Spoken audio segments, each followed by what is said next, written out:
What if I told you that the single most important relationship you will ever have in your entire life is not with your partner, your family, or your friends, but with yourself? What if I told you that every failure, every missed opportunity, every moment of self-doubt, and every time you've settled for less than you deserve, all stems from one fundamental problem? You don't truly love yourself. Most people spend their entire lives seeking love, validation, and acceptance from others, never realizing that the love they're desperately searching for can only come from within. They chase relationships, achievements, and external validation, thinking that once they get enough approval from the outside world, they'll finally feel worthy. But here's the brutal truth. If you don't love yourself, no amount of external love will ever be enough. The people who truly succeed, who radiate confidence, who attract the right opportunities and relationships, who seem unshakable no matter what life throws at them, they all have one thing in common. They've mastered the art of self-love. Not the superficial Instagram quote version of self-love, but the deep, unshakable, scientifically backed kind that transforms everything. By the time you finish this audiobook, you will understand the psychology behind self-love, why most people struggle with it, and most importantly, how to build an unbreakable relationship with yourself that becomes your greatest competitive advantage in life. This isn't just about feeling good. This is about rewiring your brain for success, confidence, and genuine happiness. Before we dive deeper, if the insights in this video have stirred something deep within you, an inner resonance with the timeless quest to master the mind, unlock hidden potential, and embrace both shadow and light, leave your mark by pressing share. Share this message with others who are seeking clarity, strength, and transformation, and subscribe to continue journeying into the depths of self-mastery and personal growth with Mind Unlocked audiobooks. Chapter 1: The Hidden Epidemic Destroying Your Life. Here's a statistic that will shock you. Studies show that over 85% of people have low self-esteem and struggle with self-acceptance. That means the vast majority of humans on this planet are walking around with a fundamental rejection of who they are. They don't like themselves, they don't trust themselves, and they certainly don't love themselves. But here's what's even more disturbing. Most people don't even realize this is their problem. They think their issues stem from other people, from circumstances, from bad luck, or from not having enough money, success, or recognition. They spend years trying to fix everything external while completely ignoring the internal foundation that determines everything else. Think about it this way. If you had a friend who constantly criticized you, told you that you weren't good enough, reminded you of every mistake you'd ever made, and never believed in your potential, would you want to spend time with that person? Would you trust their judgment? Would you feel confident and motivated around them? Of course not. Yet, this is exactly how most people treat themselves every single day. The voice in your head, your internal dialogue, is often more cruel and destructive than your worst enemy would ever be. You tell yourself things you would never say to another human being. You hold yourself to impossible standards while making excuses for everyone else. You forgive others for their mistakes, but punish yourself for years over things that happened in the past. This internal relationship, this constant self-rejection and self-criticism, creates a cascade of problems that affect every area of your life. When you don't love yourself, you make decisions from a place of unworthiness. You accept less than you deserve because deep down you don't believe you deserve better. You stay in toxic relationships because you don't think you're worthy of healthy love. You don't pursue your dreams because you don't believe you're capable of achieving them. The lack of self-love shows up in subtle ways. 2, you might find yourself constantly seeking approval from others, unable to make decisions without validation. You might be a perfectionist, never feeling like anything you do is good enough. You might engage in self-sabotage, unconsciously destroying opportunities just when things start going well. You might have trouble setting boundaries, constantly saying yes when you want to say no, or letting people treat you poorly because you don't value yourself enough to demand respect. Research in neuroscience has shown that people with low self-worth have heightened activity in the brain's threat detection system. Their brains are constantly scanning for danger, rejection, and criticism, even when none exists. This chronic state of hypervigilance is exhausting and prevents them from taking the risks necessary for growth and success. When you don't love yourself, you live in constant fear. Fear of rejection, fear of failure, fear of being found out as a fraud. This fear becomes the lens through which you see the world, and it colors every decision you make. You play it safe. You shrink yourself to fit into other people's expectations, and you never fully express who you really are. But perhaps the most tragic consequence of not loving yourself is that you become disconnected from your own wisdom, intuition, and authentic desires. You spend so much time trying to be who you think others want you to be that you lose touch with who you actually are. You make career choices based on what will impress others rather than what fulfills you. You enter relationships based on who others approve of rather than who truly makes you happy. What if I told you that the single most important relationship you will ever have in your entire life is not with your partner, your family, or your friends, but with yourself? What if I told you that every failure, every missed opportunity, every moment of self-doubt, and every time you've settled for less than you deserve, all stems from one fundamental problem? You don't truly love yourself. Most people spend their entire lives seeking love, validation, and acceptance from others, never realizing that the love they're desperately searching for can only come from within. They chase relationships, achievements, and external validation, thinking that once they get enough approval from the outside world, they'll finally feel worthy. But here's the brutal truth.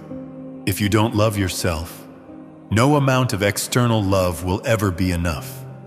The people who truly succeed, who radiate confidence, who attract the right opportunities and relationships, who seem unshakable no matter what life throws at them, they all have one thing in common.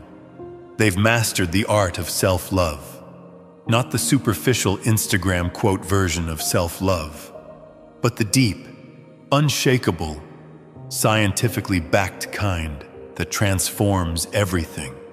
By the time you finish this audiobook, you will understand the psychology behind self-love, why most people struggle with it, and most importantly, how to build an unbreakable relationship with yourself that becomes your greatest competitive advantage in life.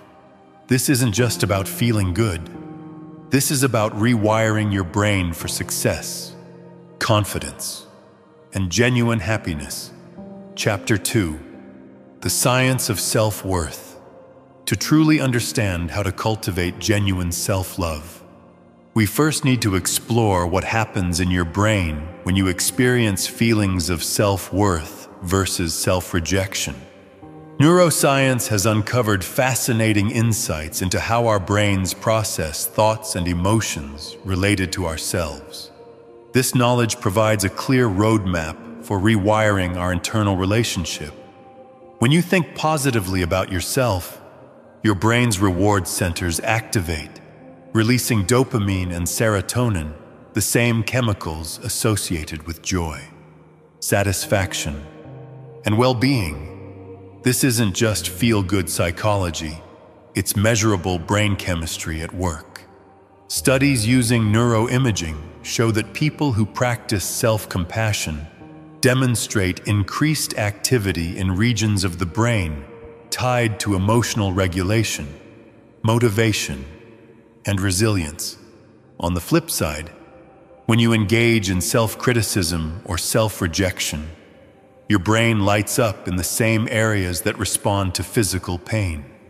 This is why harsh self-judgment physically hurts, and why emotional pain is often described in physical terms.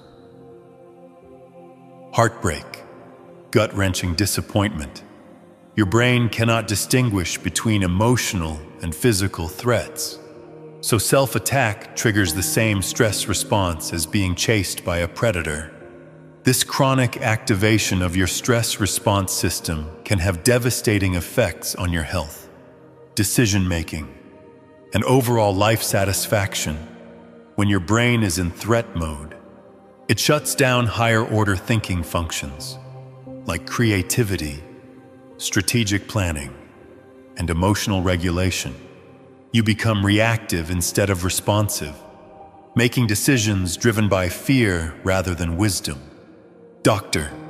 Kristin Neff's groundbreaking research on self-compassion reveals that people who treat themselves with kindness experience lower levels of cortisol, the stress hormone that harms your immune system, sleep, and cognitive function. These individuals also show increased heart rate variability, a key marker of emotional resilience and the ability to adapt to stress. Here's where it gets truly intriguing. Neuroplasticity, the brain's ability to rewire itself, means you can change these patterns. Every time you choose self-compassion over self-criticism, you strengthen neural pathways tied to self-acceptance. Every time you speak to yourself with kindness, you're creating new brain connections, making self-love more automatic and natural. The default mode network, a group of brain regions active when you're not focused on external tasks, plays a significant role in self-related thinking in people with depression and anxiety. This network often generates repetitive negative thoughts about the self. However, mindfulness and meditation can shift the activity of this network, reducing self-critical rumination and increasing self-accepting awareness. Mirror neurons, brain cells that fire both when you perform an action and when you observe others doing the same, are also crucial in the process of self-love. When you treat yourself with compassion, you're more likely to extend that compassion to others, fostering positive social interactions that reinforce your sense of worth and belonging. The left prefrontal cortex, associated with positive emotions and approach behaviors, becomes more active in people who practice self-acceptance. Meanwhile, the right prefrontal cortex, linked to negative emotions and withdrawal behaviors, becomes less dominant. This shift changes your default emotional state from defensive and self-protective to open and self-affirming. Oxytocin, often called the love hormone, is released not only when bonding with others, but also during moments of self-compassion. When you comfort yourself in times of difficulty, your brain releases the same chemicals that create feelings of safety and connection in relationships. This is why self-love isn't selfish. It's essentially preparing your brain to love others more effectively. The amygdala, your brain's alarm system, becomes less reactive in people who practice self-compassion.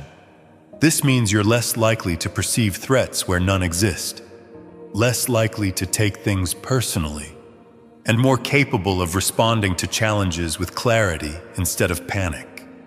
Your emotional regulation improves dramatically when you stop treating yourself as an enemy. Research also shows that self-love affects your brain's reward prediction system.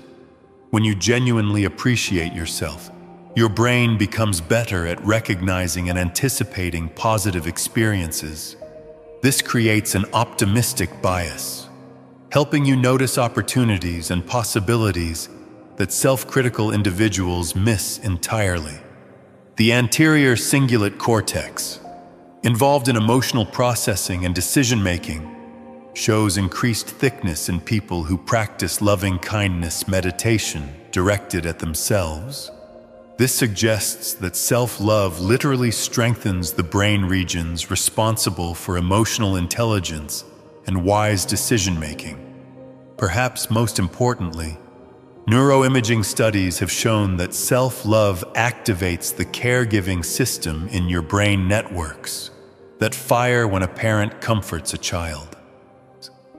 This means learning to love yourself isn't just about changing your thoughts. It involves activating ancient mammalian systems designed to promote survival, growth, and thriving. Understanding this science is crucial because it illustrates that self-love isn't a luxury or indulgence. It's a biological necessity for optimal brain function. When you love yourself, you're not being weak or selfish. You're creating the neurochemical conditions for peak performance, emotional resilience, and authentic happiness. Chapter 3: How your childhood programmed you to reject yourself.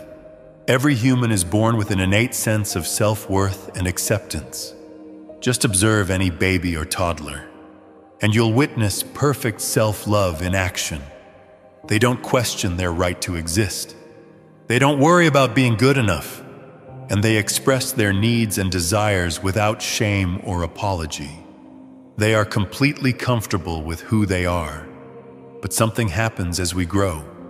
How do we go from this natural state of self-acceptance to the widespread epidemic of self-rejection that plagues most adults? The answer lies in the programming we receive during our formative years, when our brains are being shaped by every interaction, message, and experience. Despite their best intentions, early caregivers likely passed on their own unhealed wounds and unconscious patterns. If your parents struggled with self-love, they couldn't teach you what they didn't know. If they were raised in environments where love was conditional on performance, they likely recreated those same conditions for you. Perhaps you learned that love had to be earned through achievement. Maybe praise and attention only came when you succeeded, but failure was met with criticism or indifference. As a young child, desperate for survival and connection, you internalized the message that your worth was dependent on performance. This created a lifelong pattern of seeking external validation and never feeling truly good enough. Or perhaps you learned that your emotions were inconvenient or wrong. If you cried, you were told to stop being dramatic. When you expressed anger, you were punished. Showing vulnerability was met with the suggestion to toughen up. Your brain learned that parts of your authentic self were unacceptable, leading to internal rejection of your emotional experiences. Some children are taught that their needs are burdens. They're told they're too much or too sensitive. They learn to minimize themselves, take up less space, and apologize for simply existing. These children grow into adults who struggle to ask for what they need and feel guilty for having desires or boundaries. Others learn that love is dangerous because the people who claimed to love them also hurt them. Children who experience inconsistent caregiving, where love is mixed with criticism, neglect, or abuse, develop what psychologists call disorganized attachment. They crave love but fear it, creating internal chaos around relationships and self-worth. The trauma of not being seen or accepted for who you truly are creates what Dr. Gabor Mate calls the authentic self wound. Your natural personality, preferences, and way of being are buried under layers of adaptive strategies designed to keep you safe. These strategies, while necessary for childhood survival, become barriers that prevent genuine self-expression and self-love in adulthood. Your nervous system is also programmed during these early years.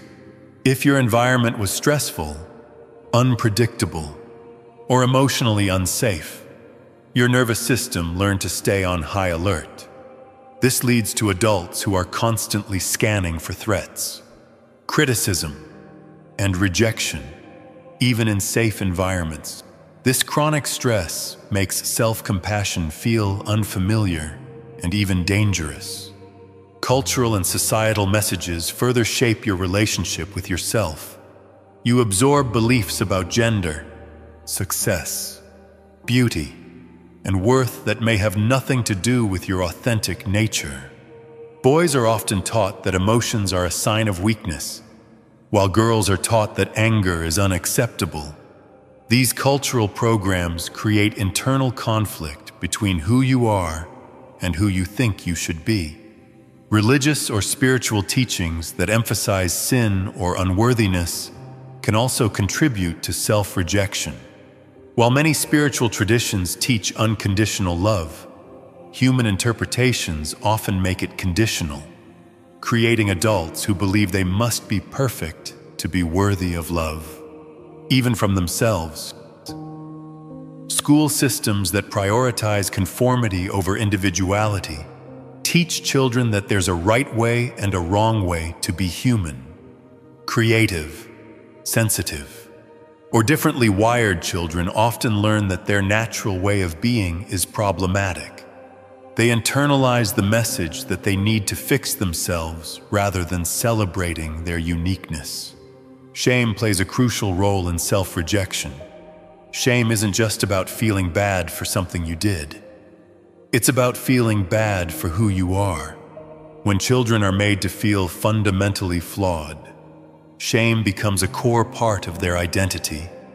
They grow up believing that if people truly knew them, they would be rejected. Perfectionism often develops as a defense mechanism against this deep shame. If you can just be perfect enough, maybe you'll finally be worthy. But perfectionism is a form of self-abuse, setting impossible standards and punishing yourself for being human. The inner critic, the harsh voice in your head that constantly judges and criticizes, is often an internalized version of critical voices from your past. This voice might sound like a parent, teacher, or sibling who was particularly harsh, or a compilation of all the critical messages you received, now running on autopilot in your mind. Recognizing this programming is crucial because it helps you understand that self-rejection isn't your fault and isn't the truth about who you are. These patterns were survival adaptations, but what was adaptive then is often destructive now. It's time to consciously choose new patterns that serve your adult self. The good news is that neuroplasticity means your brain can change at any age. The patterns laid down in childhood are strong, but they're not permanent. With conscious effort and the right tools, you can rewire your brain for self-acceptance and genuine self-love. You can become the loving parent to yourself that you may not have had, giving yourself the unconditional acceptance that every human deserves. Chapter 4: Breaking Free from the Prison of External Validation. One of the most insidious barriers to self-love is the addiction to external validation. This addiction is so prevalent in our society that most people don't even recognize it as a problem. They think it's normal to need approval from others, to feel good about themselves only when others praise them, and to base their self-worth on external achievements and recognition. But here's the truth. As long as your sense of worth depends on external factors, you will never experience genuine self-love. you'll be trapped in an endless cycle of seeking approval, temporary satisfaction when you get it, and devastating emptiness when you don't. You'll be living your life for other people's opinions rather than your own values and desires. External validation addiction shows up in countless ways. Maybe you can't make decisions without asking multiple people for their opinions first. Perhaps you constantly check social media for likes and comments, feeling deflated when your posts don't get the response you hoped for. You might stay in jobs, relationships, or living situations that don't fulfill you because they look good to others. Some people become high achievers not because they're passionate about their goals, but because achievement brings recognition and admiration. They climb the ladder of success only to discover that each rung requires even more validation to maintain their sense of worth. They become prisoners of their own success, unable to slow down or change direction without feeling like failures. Others become people pleasers, saying yes when they want to say no, agreeing with opinions they don't share, and molding themselves into whatever shape they think will gain approval. They lose touch with their own preferences, desires, and boundaries in their desperate attempt to be liked and accepted. The digital age has amplified this addiction exponentially. Social media platforms are literally designed to trigger your validation-seeking mechanisms. Every like, comment, and share releases a small hit of dopamine, reinforcing the behavior and making you crave more. You start curating your life for the camera rather than living it for yourself. But external validation is inherently unstable and unreliable. Other people's opinions change based on their mood, their own insecurities, their personal agendas, and countless factors that have nothing to do with you. Basing your self-worth on such shifting sands guarantees emotional instability and chronic anxiety. Moreover, people often give approval for the wrong reasons. They might like you when you're successful, but withdraw when you struggle. They might approve of you when you conform, but reject you when you express your authentic self. They might praise you for qualities that aren't actually your strengths, while ignoring the things that make you truly unique and valuable. The validation addiction also creates what psychologists call the hedonic treadmill effect. Each dose of external approval provides temporary satisfaction, but your baseline quickly returns to its previous level, requiring even more validation to achieve the same feeling. It's like being addicted to a drug where you need increasingly larger doses to get high. This addiction is particularly damaging because it prevents you from developing your own internal compass. When you're constantly looking outside yourself for guidance and approval, you never learn to trust your own judgment, intuition, and wisdom. You become disconnected from your authentic self and lose the ability to navigate life from your own center. The fear of disapproval becomes so intense that you start avoiding anything that might trigger criticism or rejection. You play it safe, conforming to others' expectations and never fully expressing who you really are. You deny parts of yourself that might be controversial, unique, or different, creating internal fragmentation and self-rejection. Breaking free from this addiction requires recognizing that external validation can never fill the void of self-rejection. No amount of praise, approval, or recognition from others can substitute for your own self-acceptance. It's like trying to fill a bucket that has a hole in the bottom. You can pour in all the validation in the world, but it will never stay full. The path to freedom begins with understanding the difference between appreciation and validation.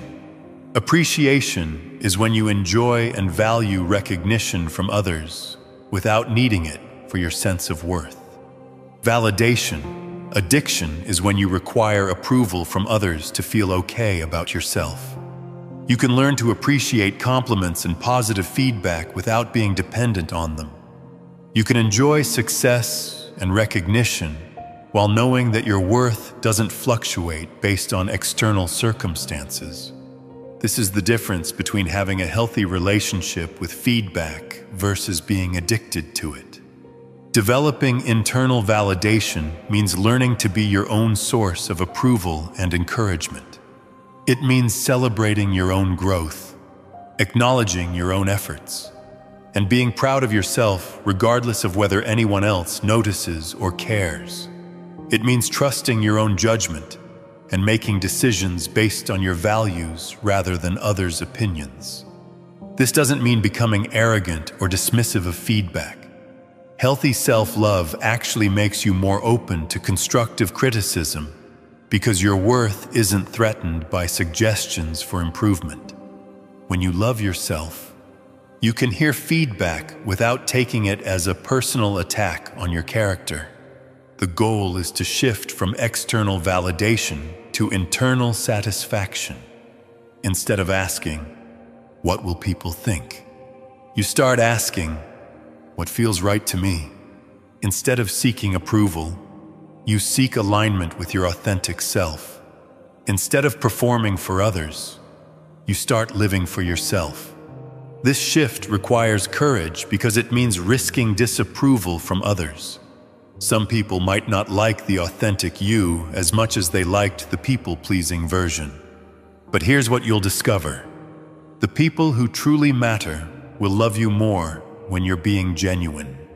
And the people who only liked the fake version weren't really loving you anyway. When you break free from the validation addiction, you reclaim your power. You stop giving others control over your emotional state and self-worth. You become internally referenced rather than externally dependent. This is one of the most crucial steps in developing genuine, unshakable self-love. Chapter 5: The Self-Love Foundation System. Now that you understand the barriers to self-love, it's time to build the foundation that will support genuine, lasting self-acceptance. This isn't about positive thinking or superficial affirmations. This is about creating a systematic approach to developing an unshakable relationship with yourself based on psychological principles and neuroscience. The foundation of self-love rests on 4 pillars: self-awareness, self-acceptance, self-compassion, and self-care. Each pillar supports and strengthens the others, creating a stable base from which authentic self-love can grow. Let's explore each pillar in detail and give you practical tools for building them. Self-awareness is the first pillar because you cannot love what you do not know.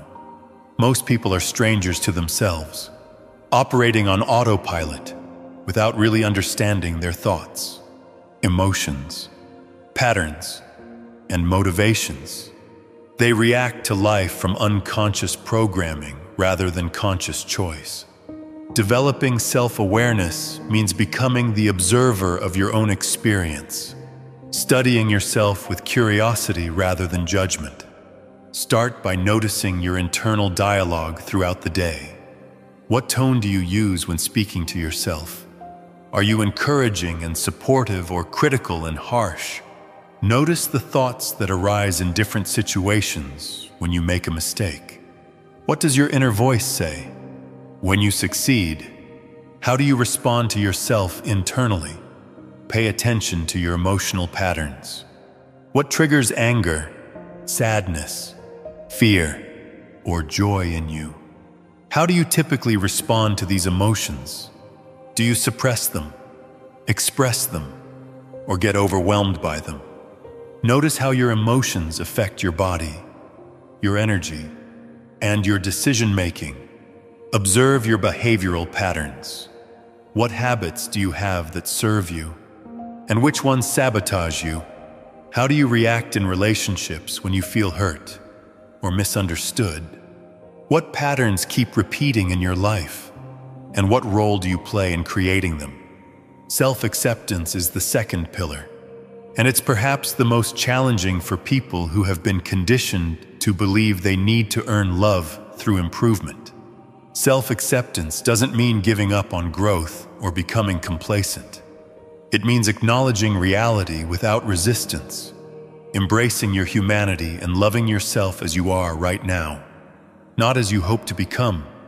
True self-acceptance means embracing your shadows as well as your light. You have aspects of your personality that you might not particularly like, but rejecting them only gives them more power. When you accept your jealousy, your fears, your insecurities, and your flaws as part of your human experience, you can work with them consciously rather than being controlled by them unconsciously. Practice the radical acceptance exercise. Look at yourself in the mirror and say, "I accept myself exactly as I am right now." Notice any resistance that arises. The parts of yourself that feel hard to accept are usually the parts that need the most love and integration. Instead of trying to change or fix these aspects, simply acknowledge them with compassion. Self-acceptance also means accepting your past. You cannot change what has already happened, but you can change your relationship to it. Forgive yourself for past mistakes, not because they were okay, but because holding on to shame and regret prevents you from moving forward. Learn from your experiences without punishing yourself for being imperfect. Self-compassion is the third pillar, and it's the antidote to the inner critic that has been running your life. Dr. Kristin Neff defines self-compassion as treating yourself with the same kindness you would show a good friend who is suffering.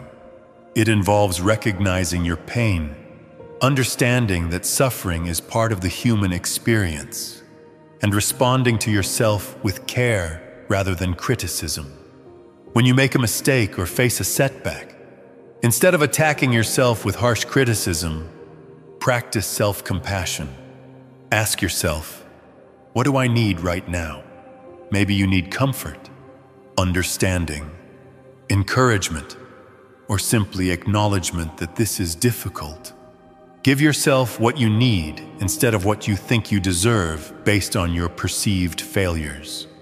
The self-compassion break is a powerful tool.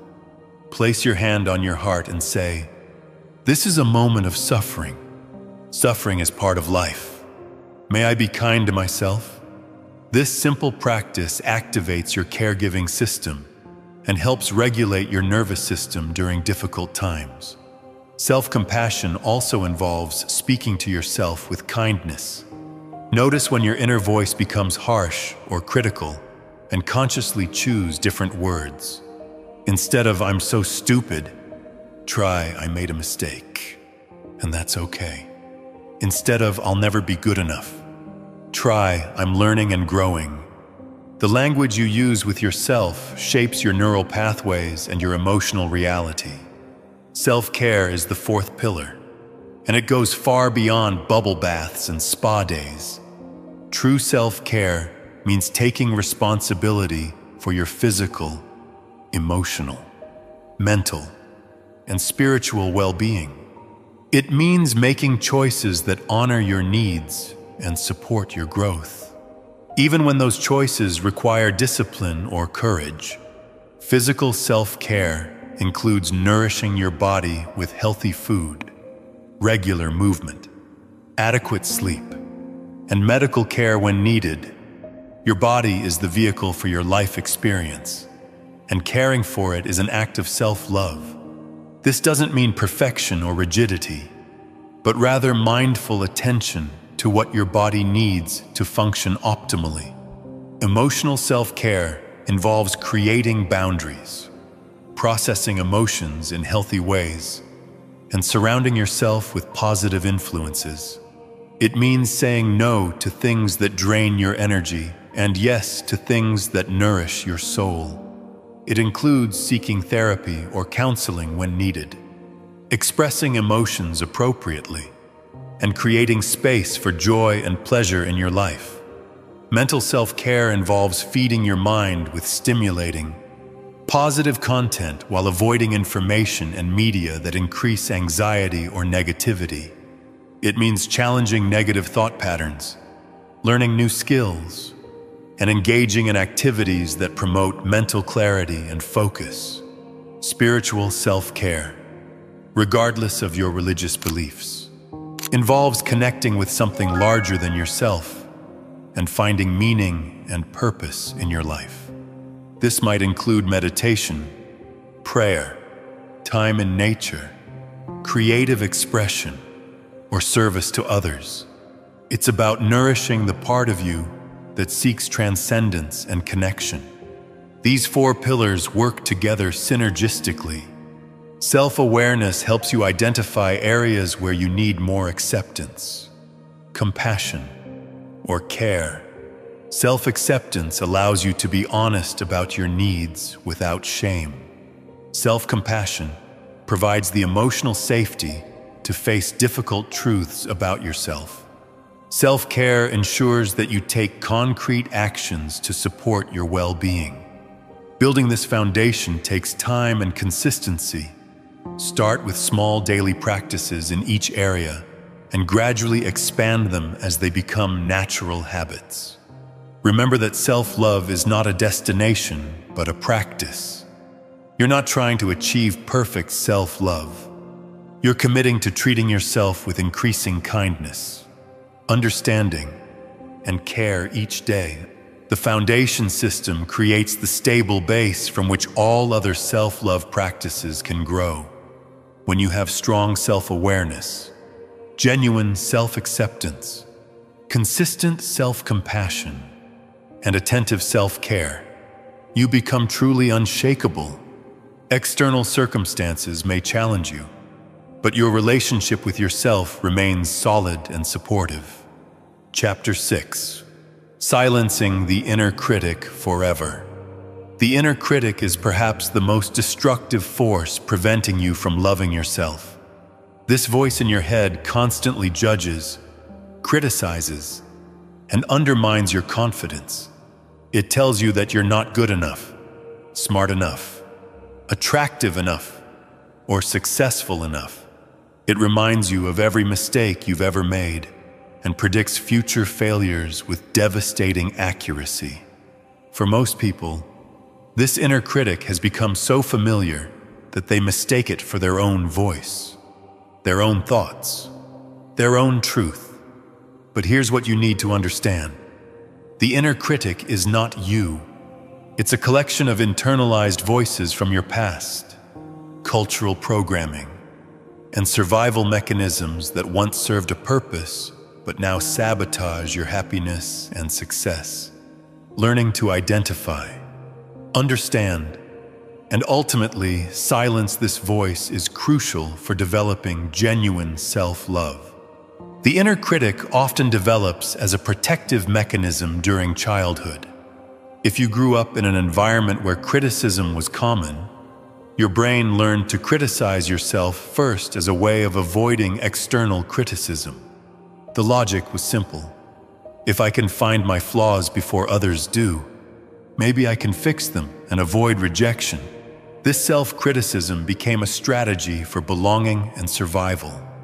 The critic also emerges from perfectionist tendencies that many people develop as children.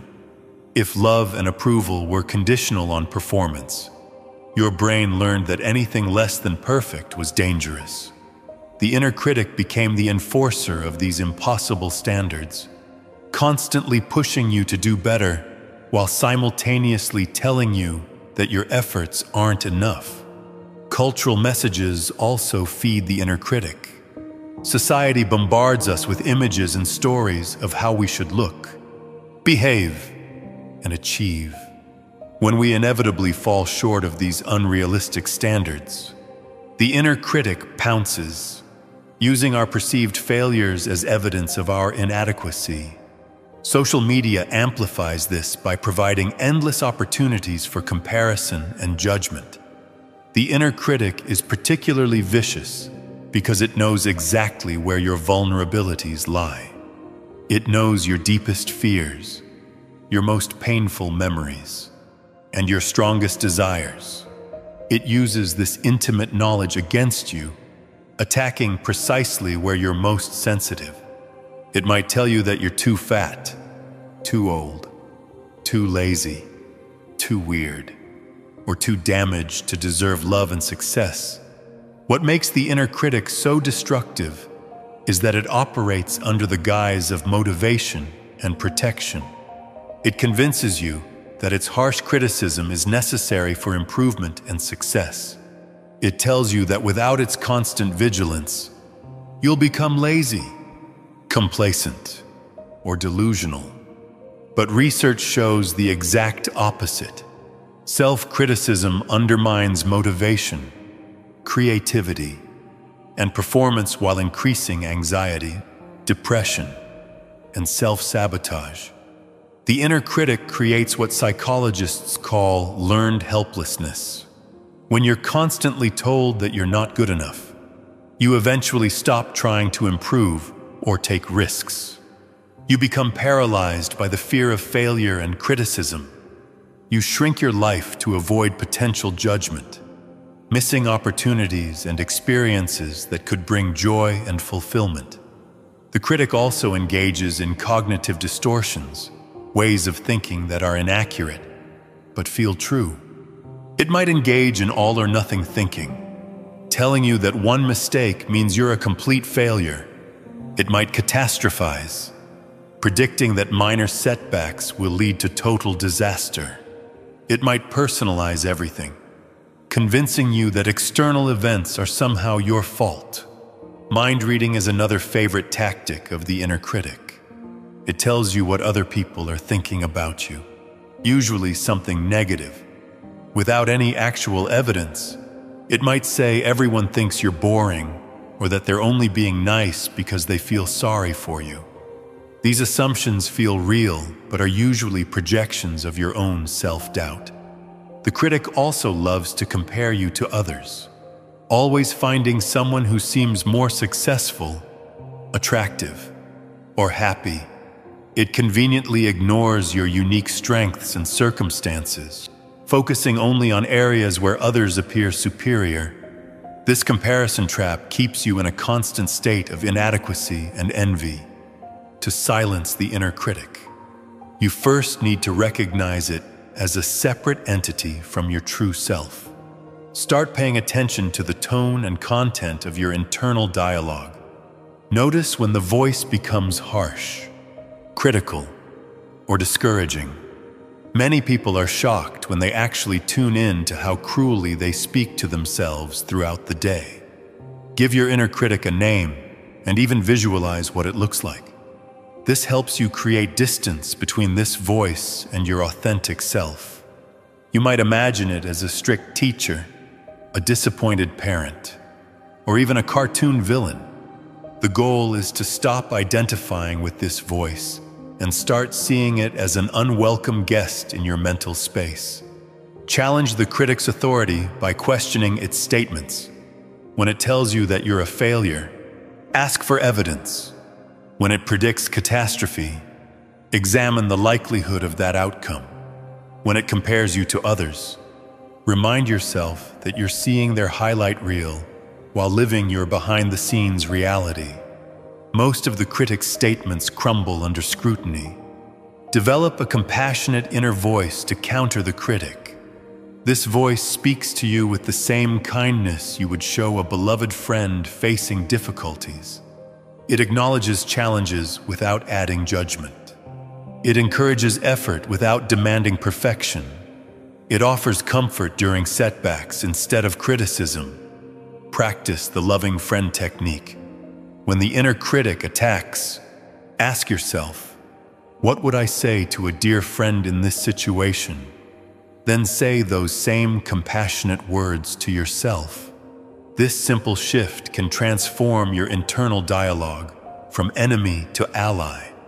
Set boundaries with your inner critic, just as you would with any toxic person in your life. When it starts its familiar rant, you can say, Thank you for sharing, but I'm not interested in your opinion right now. You can refuse to engage with its negativity and choose to focus on more constructive thoughts. Replace critic statements with neutral or positive alternatives. Instead of "I'm so stupid," try "I made a mistake and I can learn from it." Instead of "I'll never succeed," try "This is challenging and I'm figuring it out." The goal isn't to become unrealistically positive, but to stop the assault of unnecessary negativity. Remember that the inner critic's job was to keep you safe and acceptable to others, but it's using outdated information and strategies that no longer serve you. You can acknowledge its original intention while firmly setting it aside. You can say, "Thank you for trying to protect me, but I've got this handled now." Meditation and mindfulness practices are particularly effective for managing the inner critic because they help you observe your thoughts without getting caught up in them. When you can watch the critic's commentary with detached awareness, it loses much of its power to upset and control you. The goal isn't to completely eliminate all critical thoughts. Some discernment and self-reflection are healthy and necessary. The goal is to transform harsh, destructive criticism into gentle, constructive feedback. You want to become your own wise and loving coach rather than your own worst enemy. As you practice these techniques consistently, you'll notice the inner critic's voice becoming quieter and less frequent. The space once occupied by constant self-attack becomes available for self-encouragement, creativity, and authentic self-expression. This transformation is one of the most liberating experiences you can have on your journey to genuine self-love. Chapter 7: The Emotional Mastery Blueprint. One of the biggest obstacles to self-love is the fear and rejection of your own emotions. Most people have been conditioned to view certain emotions as negative, inappropriate, or dangerous. They've learned to suppress, ignore, or judge their emotional experiences rather than understanding and working with them. This emotional disconnection creates internal conflict and prevents the deep self-acceptance that genuine love requires. To love yourself fully, you must learn to love all of yourself, including your emotional landscape. This doesn't mean indulging every emotion or acting on every feeling, but rather developing a healthy, mature relationship with your entire emotional range. Emotional mastery isn't about control or suppression. It's about understanding, acceptance, and skillful response.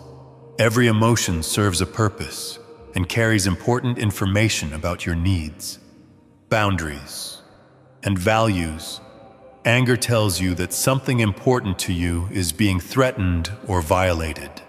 Sadness signals loss and the need for comfort and healing.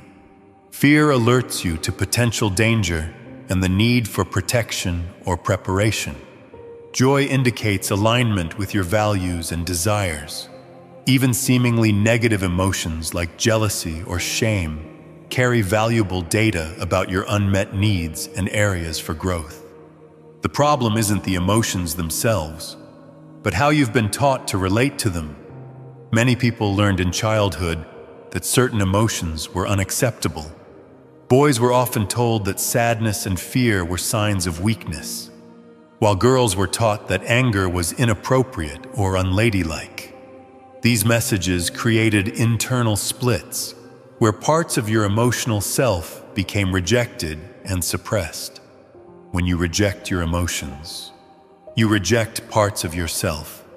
This creates internal fragmentation and self-rejection that undermines self-love. You cannot fully love yourself while simultaneously rejecting core aspects of your human experience. Emotional integration is essential for wholeness and authentic self-acceptance. Emotional suppression also has devastating consequences for your physical and mental health. Research shows that people who chronically suppress emotions have higher rates of heart disease, autoimmune disorders, and mental health issues. Suppressed emotions don't disappear. They get stored in your body and unconscious mind, where they create tension, illness, and destructive behavioral patterns. The first step in emotional mastery is developing emotional awareness. Most people are surprisingly disconnected from their emotional states, operating on autopilot without really noticing what they're feeling. They might know they feel bad or stressed, but can't identify the specific emotions present or understand what triggered them. Start by checking in with yourself multiple times throughout the day. Ask, "What am I feeling right now?" Notice the physical sensations in your body as emotions are felt as much as they are thought. Anger might feel like heat in your chest or tension in your jaw. Sadness might feel like heaviness in your heart or tears behind your eyes. Fear might feel like butterflies in your stomach or tightness in your throat.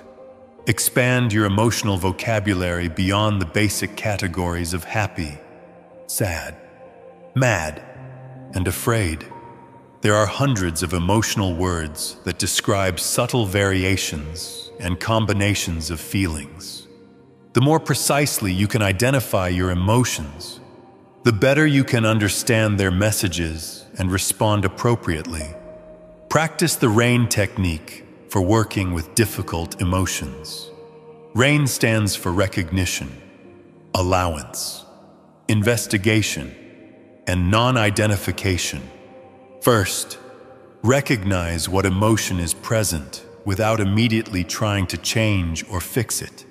Then, allow the emotion to be there without resistance or judgment. Investigate the emotion with curious compassion, noticing where you feel it in your body and what it might be trying to tell you. Finally, remember that you are not your emotions. You are the awareness that observes them.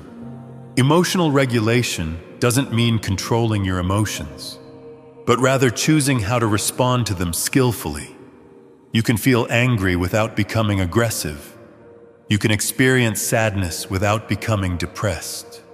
You can notice fear without becoming paralyzed. The emotion provides information, but you choose the action. Develop a toolbox of healthy emotional regulation strategies. Deep breathing activates your parasympathetic nervous system and helps you respond rather than react. Physical movement helps metabolize stress hormones and emotional energy. Journaling helps you process and understand your emotional experiences. Creative expression allows emotions to move through you constructively.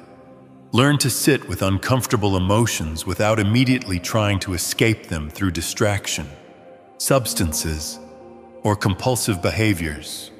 Our culture teaches us to avoid discomfort at all costs, but this actually amplifies emotional pain and prevents natural healing. When you can stay present with difficult emotions, they typically move through you more quickly and completely. Practice emotional self-soothing. This is the ability to comfort yourself during emotional distress. This might involve self-massage, gentle movement, soothing music, or comforting self-talk.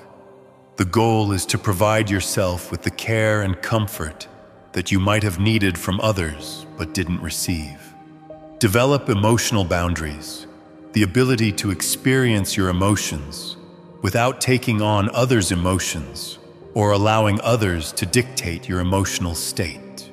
Empathetic people often struggle with this, absorbing others' emotions as their own.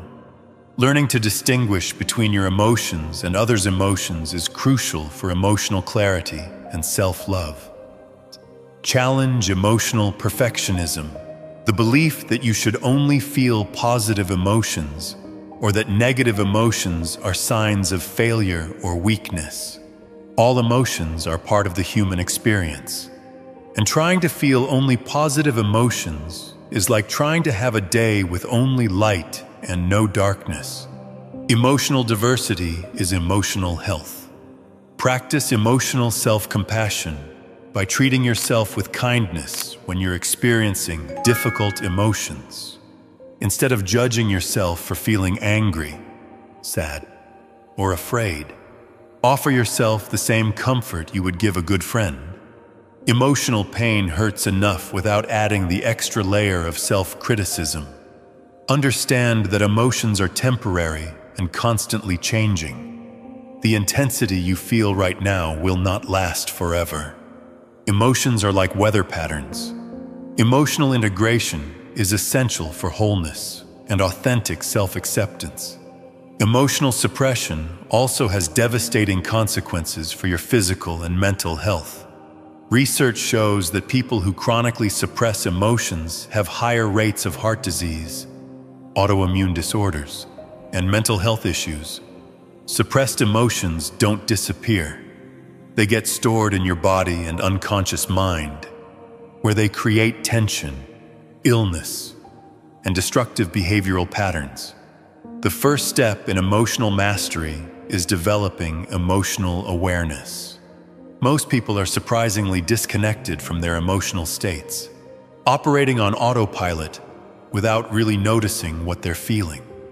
They might know they feel bad or stressed, but can't identify the specific emotions present or understand what triggered them. Start by checking in with yourself multiple times throughout the day. Ask, "What am I feeling right now?" Notice the physical sensations in your body as emotions are felt as much as they are thought. Anger might feel like heat in your chest or tension in your jaw. Sadness might feel like heaviness in your heart or tears behind your eyes. Fear might feel like butterflies in your stomach or tightness in your throat. Expand your emotional vocabulary beyond the basic categories of happy, sad, mad, and afraid. There are hundreds of emotional words that describe subtle variations and combinations of feelings. The more precisely you can identify your emotions, the better you can understand their messages and respond appropriately. Practice the RAIN technique for working with difficult emotions. RAIN stands for recognition, allowance, investigation, and non-identification. First, recognize what emotion is present without immediately trying to change or fix it. Then, allow the emotion to be there without resistance or judgment. Investigate the emotion with curious compassion, noticing where you feel it in your body and what it might be trying to tell you. Finally, remember that you are not your emotions. You are the awareness that observes them. Understand that emotions are temporary and constantly changing. The intensity you feel right now will not last forever. Emotions are like weather patterns. They arise, peak, and naturally subside when allowed to flow freely. Reminding yourself of this during intense emotional states helps you maintain perspective and avoid getting overwhelmed. Learn to express emotions appropriately rather than suppressing them or exploding with them. This might mean setting boundaries when you're angry, asking for support when you're sad, or taking protective action when you're afraid. Healthy emotional expression honors both your needs and the needs of others as you develop emotional mastery. You'll find that your relationship with yourself becomes more accepting and compassionate. You'll stop judging yourself for having human emotions and start appreciating the rich, complex inner world that makes you who you are. This emotional integration is essential for deep, lasting self-love. Chapter 8: Transforming Your Relationships Through Self-Love. One of the most powerful and immediate benefits of developing genuine self-love is how dramatically it transforms all of your relationships.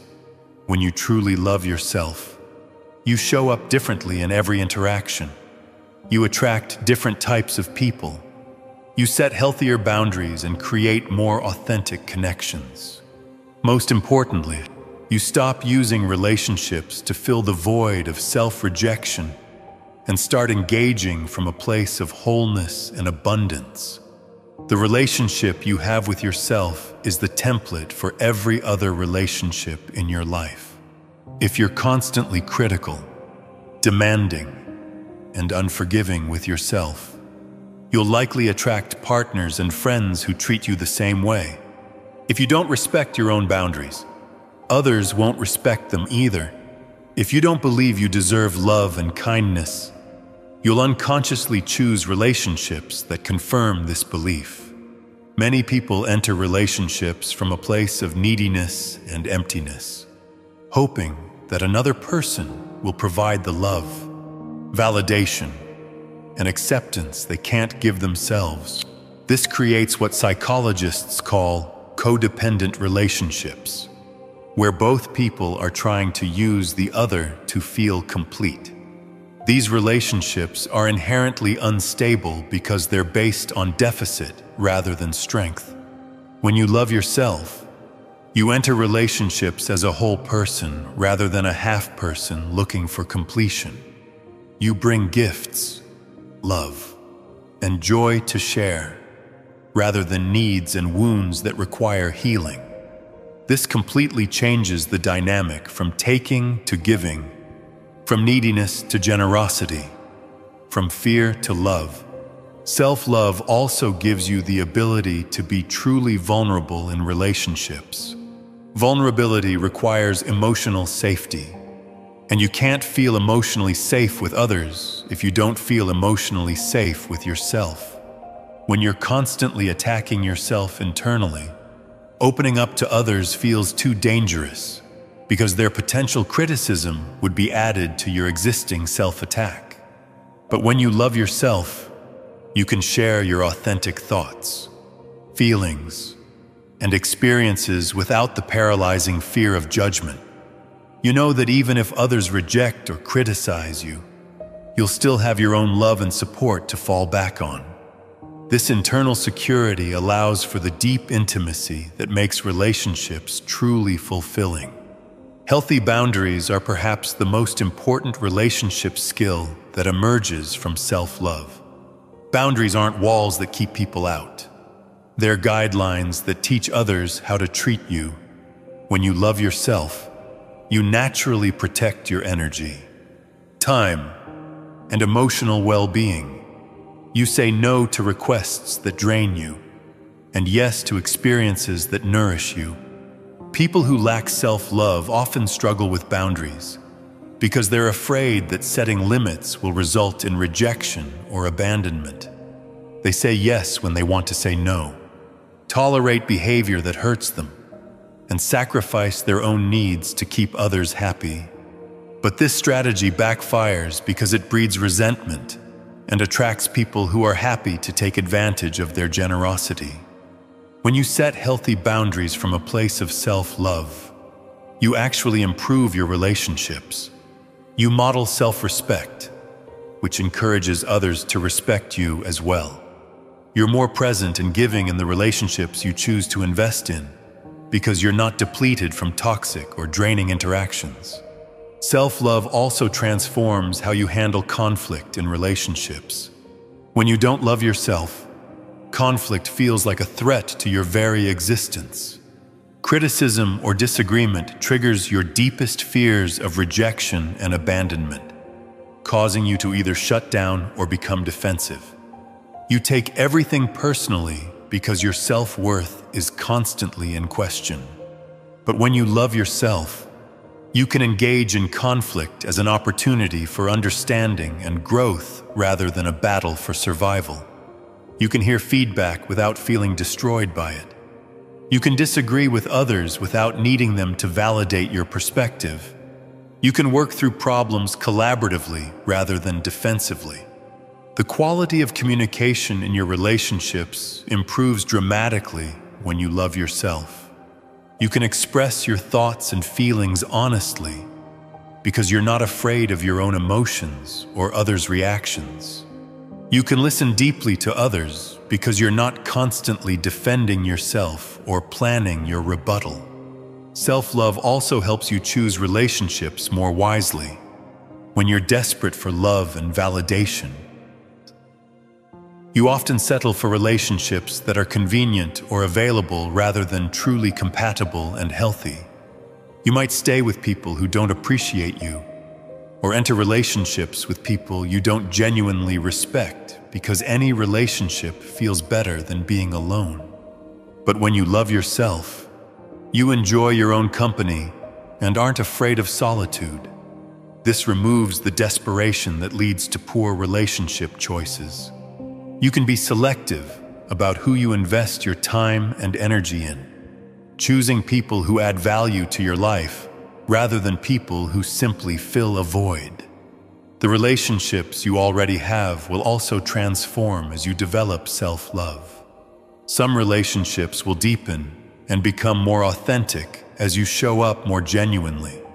Others may fade away as you outgrow dynamics based on mutual neediness or shared complaints. This natural sorting process, while sometimes painful, ultimately leads to a social circle that truly supports and celebrates who you are. Your relationship with family members often shifts significantly when you love yourself. You can appreciate their positive qualities while no longer allowing their dysfunction or criticism to define your self-worth. You can engage with them from choice rather than obligation, setting boundaries that protect your well-being while maintaining connection where possible. Romantic relationships are particularly transformed by self-love. You stop looking for someone to complete you and start looking for someone to complement you. You can love deeply without losing yourself in the relationship. You can maintain your individual identity while creating genuine intimacy. You attract partners who are also whole and secure rather than needy and codependent. Perhaps most importantly, self-love gives you the courage to end relationships that are truly toxic or incompatible. When you love yourself, you won't tolerate abuse, manipulation, or chronic disrespect. You understand that being alone is better than being in a relationship that diminishes your spirit or compromises your well-being. The ripple effects of this relationship transformation extend far beyond your personal life. Professional relationships become more productive and enjoyable. You can collaborate effectively, handle workplace conflict maturely, and advance your career without compromising your integrity. You become the kind of person others want to work with because you bring stability, authenticity, and positive energy to your interactions. As your relationships improve, they become a source of joy and support rather than stress and drama. This positive feedback loop reinforces your self-love, creating an upward spiral where better relationships make you feel better about yourself, which attracts even better relationships. You become living proof that loving yourself is not selfish, but rather the foundation for loving others well. Chapter 9. The Self-Love Success Formula. Most people believe they need to achieve success in order to love themselves. They think that once they reach a certain income level, relationship status, or social recognition, they'll finally feel worthy of their own love and acceptance. But this backwards approach guarantees perpetual dissatisfaction because external achievements can never fill the void of internal self-rejection. The truth is exactly the opposite. Self-love is the foundation of genuine, sustainable success. When you truly love yourself, you make decisions from a place of strength rather than fear. You pursue opportunities that align with your authentic desires rather than what you think will impress others. You persist through challenges because your sense of worth isn't dependent on outcomes. You take risks because you know you can handle whatever happens. Self-love creates what psychologists call an internal locus of control, meaning you recognize that your happiness and success come primarily from your own choices and efforts, rather than external circumstances. This mindset is one of the strongest predictors of achievement in every area of life because it motivates consistent action and resilience in the face of setbacks. When you don't love yourself, you're constantly seeking validation through achievement. This creates a scarcity mindset where you believe there's not enough success, love, or recognition to go around. You compete desperately with others, seeing their success as evidence of your own inadequacy. This competitive desperation actually undermines your performance because anxiety and fear interfere with creativity, decision-making, and interpersonal skills. But when you love yourself, you operate from abundance rather than scarcity. You celebrate others' success because their achievements don't threaten your worth. You collaborate effectively because you're not trying to prove your value through competition. You take calculated risks because you're motivated by growth and contribution rather than by the need to prove yourself. Self-love also eliminates the self-sabotage that derails so many people just as they're about to achieve their goals. When you don't believe you deserve success, your subconscious mind will find ways to sabotage your efforts.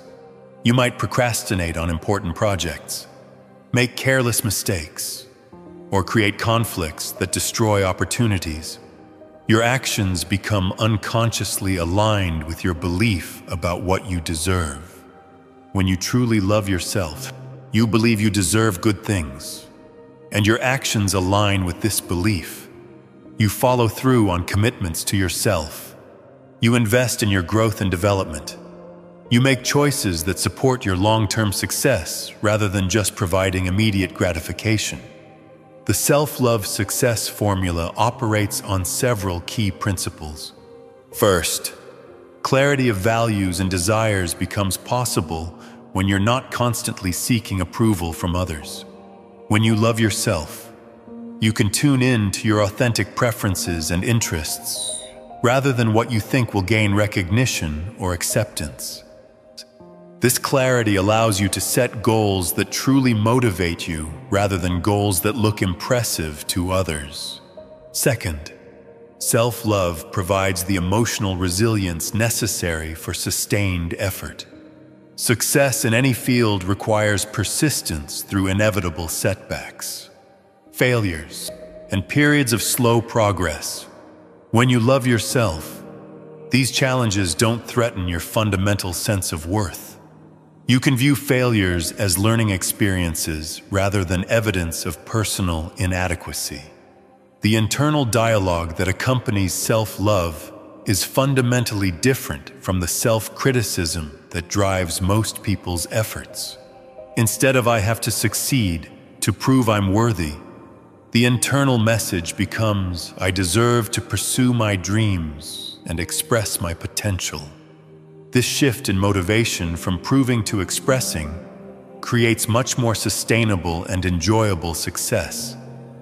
Self-love also improves your decision-making ability because you're not clouded by the emotional charge of needing to prove yourself. You can evaluate opportunities objectively, considering what truly serves your growth and happiness, rather than what looks impressive or avoids criticism. This clarity leads to better choices in career, relationships, and life direction. The networking and relationship building that are essential for most forms of success become natural when you love yourself. People are attracted to individuals who are comfortable in their own skin, who don't need constant validation, and who can focus on contributing value rather than extracting approval. Self-love makes you magnetic because you radiate confidence and authenticity.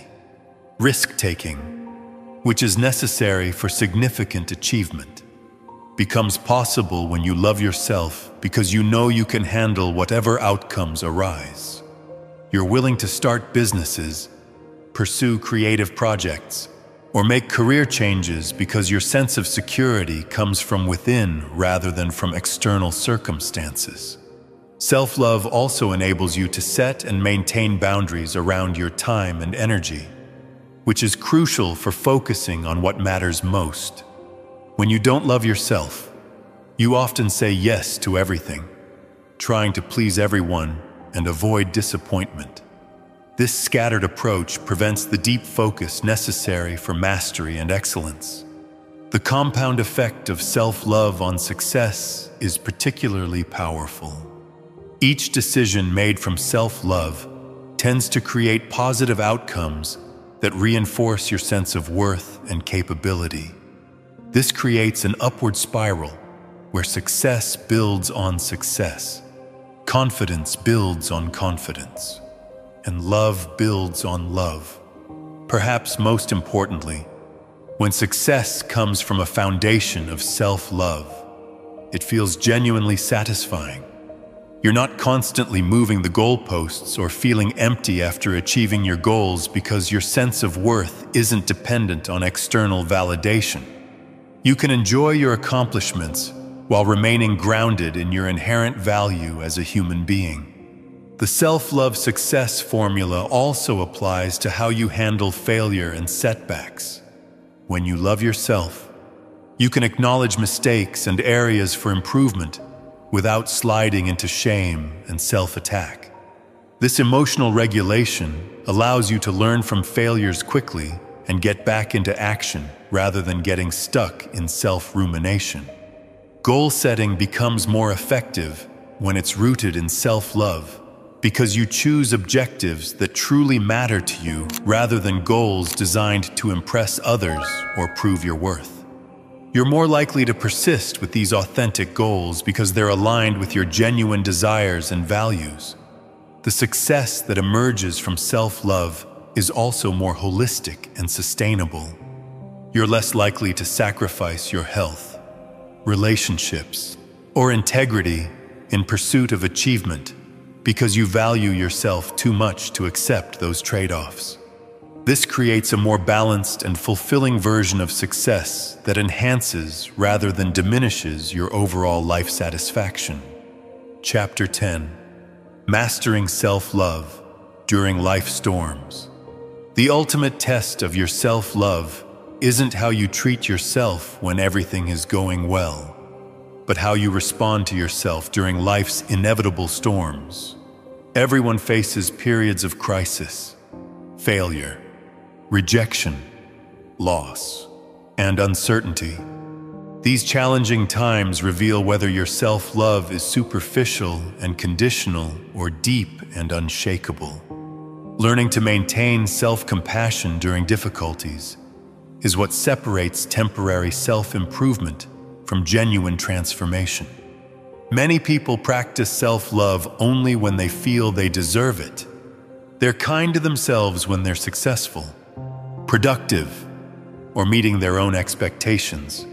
But the moment they fail, make mistakes, or face setbacks, their self-compassion disappears and is replaced by harsh criticism and judgment.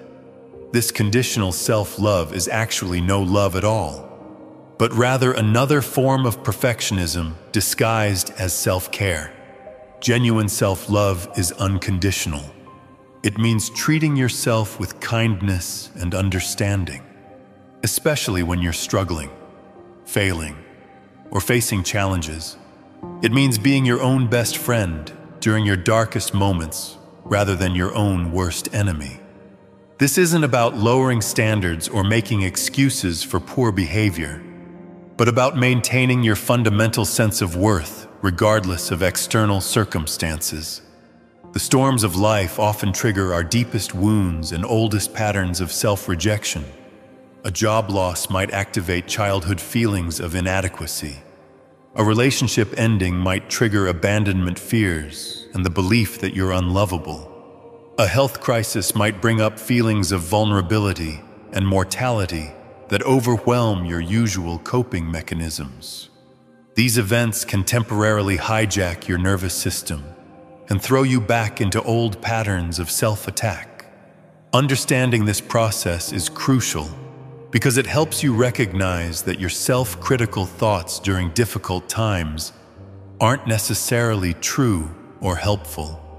They're often trauma responses, old programming, or the brain's attempt to regain control in an uncertain situation.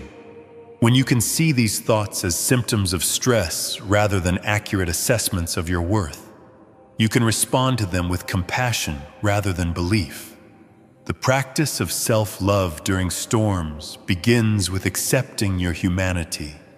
Humans experience pain, make mistakes, face failures, and struggle with challenges. This isn't a sign of weakness or inadequacy. It's part of the human condition. When you can normalize your struggles rather than seeing them as evidence of personal failure, you create space for self-compassion to emerge. Self-soothing becomes essential during difficult times. This means consciously providing yourself with comfort, care, and support when you're hurting. It might involve physical comfort like warm baths, gentle movement, or nourishing food. It might include emotional comfort like journaling, talking to supportive friends, or engaging in activities that bring you joy. The key is actively caring for yourself rather than abandoning yourself during your time of need. Emotional regulation during storms requires understanding that intense emotions are temporary visitors, not permanent residents. When you're in the middle of grief, anxiety, or despair, it feels like the pain will last forever. But emotions are energy in motion, and when allowed to flow naturally, they eventually transform and subside. Fighting against painful emotions or judging yourself for having them only intensifies and prolongs the suffering. The inner dialogue during challenging times becomes crucial. Notice if you're adding unnecessary suffering to necessary pain through self-criticism. Pain is inevitable in life, but suffering is often optional and comes from our resistance to what is happening or our harsh judgment of ourselves for being affected by it. Ask yourself, what would I say to a beloved friend going through this exact situation? Then offer yourself those same words of comfort and understanding. Perspective taking is another powerful tool for maintaining self-love during storms. When you're in crisis, your view becomes narrow and catastrophic. Everything feels permanent and overwhelming. Deliberately expanding your perspective by remembering past challenges you've overcome, considering what this situation might teach you, or imagining how you'll view this period from the future can help restore balance and hope. Self-advocacy becomes essential during difficult times. This means standing up for yourself, seeking help when you need it, and refusing to tolerate treatment from others that adds to your suffering.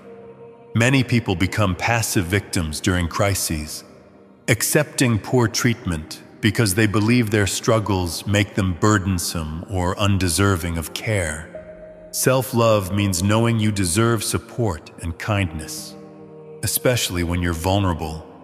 Boundaries often need to be adjusted during challenging periods. You might need to limit your exposure to negative news, toxic people, or overwhelming obligations. You might need to ask for help with responsibilities that feel too heavy to carry alone. Self-love means protecting your energy and well-being during recovery rather than pushing through pain out of guilt or obligation. The stories you tell yourself about your struggles profoundly impact your ability to maintain self-love. Are you framing your challenges as evidence of personal failure or as opportunities for growth and resilience? Are you seeing yourself as a victim of circumstances or as someone courageously navigating a difficult situation? The narrative you choose shapes your emotional experience and your ability to treat yourself with compassion. Self-forgiveness becomes particularly important during storms because crises often involve mistakes, poor decisions, or actions you later regret.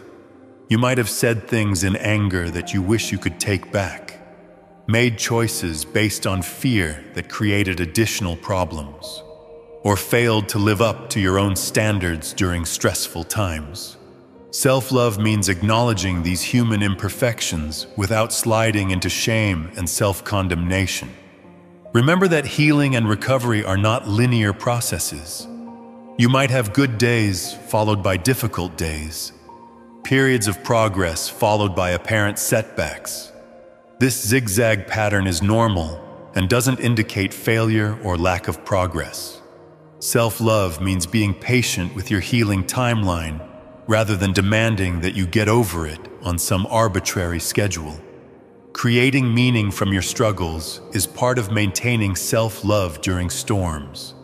This doesn't mean forcing positive interpretations onto genuinely difficult experiences, but rather looking for ways that your challenges might contribute to your growth, wisdom, or ability to help others. Viktor Frankl's research showed that people who can find meaning in their suffering are more resilient and recover more quickly. Professional support becomes an act of self-love during significant challenges. Seeking therapy, counseling, or coaching during difficult times isn't a sign of weakness, but of wisdom. You wouldn't hesitate to see a doctor for a broken bone. Mental and emotional injuries deserve the same level of professional care. Self-love means investing in your healing and well-being. The storms of life ultimately become opportunities to deepen your self-love rather than destroy it. Each challenge you navigate with self-compassion strengthens your confidence in your ability to handle whatever life brings. You develop unshakable faith in your own resilience and worth that can't be destroyed by external circumstances. This is when self-love transforms from a practice into a way of being, an unshakable foundation that supports you through anything life might bring. Chapter 11. Advanced Self-Love Practices for Unshakable Confidence. Once you've established the foundation of self-love, it's time to develop advanced practices that create unshakable confidence and deep self-acceptance. These techniques go beyond basic self-care and positive thinking to address the unconscious patterns and core beliefs that determine how you show up in the world. Mastering these practices will transform you into someone who radiates authentic confidence and attracts success naturally. The first advanced practice is shadow work, which involves identifying and integrating the parts of yourself that you've rejected or hidden. Everyone has aspects of their personality that they consider unacceptable or shameful. Maybe you've rejected your anger because you were taught it was bad. Perhaps you've hidden your sensitivity because you learned it was weakness. Or you might deny your ambition because you were told it was selfish. These rejected parts don't disappear when you deny them. They operate unconsciously, creating internal conflict and self-sabotage. When you judge parts of yourself harshly, you're essentially at war with yourself. This internal conflict drains your energy and prevents authentic self-expression. Shadow work involves acknowledging these rejected aspects with compassion and finding healthy ways to express them. Start by identifying what qualities you most dislike in other people. Often, what we judge harshly in others reflects what we've rejected in ourselves. If you're particularly triggered by arrogant people, you might have rejected your own confidence and ambition. If you judge emotional people, you might have suppressed your own sensitivity. These triggers are gifts that point toward parts of yourself that need love and integration. The practice of loving your flaws is another advanced technique that creates profound self-acceptance. Instead of trying to fix or hide your imperfections, you learn to appreciate them as part of your unique humanity. Your sensitivity might make you vulnerable, but it also makes you compassionate. Your perfectionism might create stress, but it also drives excellence. Your intensity might overwhelm some people, but it also creates passion and depth. This doesn't mean becoming complacent or refusing to grow. It means accepting yourself as you are right now while working toward who you want to become. You can love your impatience while developing more patience. You can accept your anxiety while building emotional regulation skills. This paradoxical approach eliminates the self-attack that actually prevents change and creates the safety necessary for genuine transformation. Advanced self-love also involves developing what psychologists call unconditional positive regard for yourself. This means maintaining love and respect for yourself regardless of your behavior, emotions, or circumstances, even when you make mistakes, act badly, or fail to meet your own standards. Your fundamental worth remains intact. This unconditional acceptance creates the emotional safety necessary for honest self-reflection and genuine growth. The practice of internal reparenting is crucial for healing childhood wounds that continue to affect your self-relationship. If you didn't receive the love, attention, or validation you needed as a child, you can learn to provide these things for yourself. Now, this involves developing different internal voices, a nurturing parent who offers comfort and care, a wise parent who provides guidance and boundaries, and a protective parent who advocates for your needs and safety when you feel hurt or scared. You can offer yourself the comfort you needed as a child. When you face difficult decisions, you can provide yourself with wise guidance.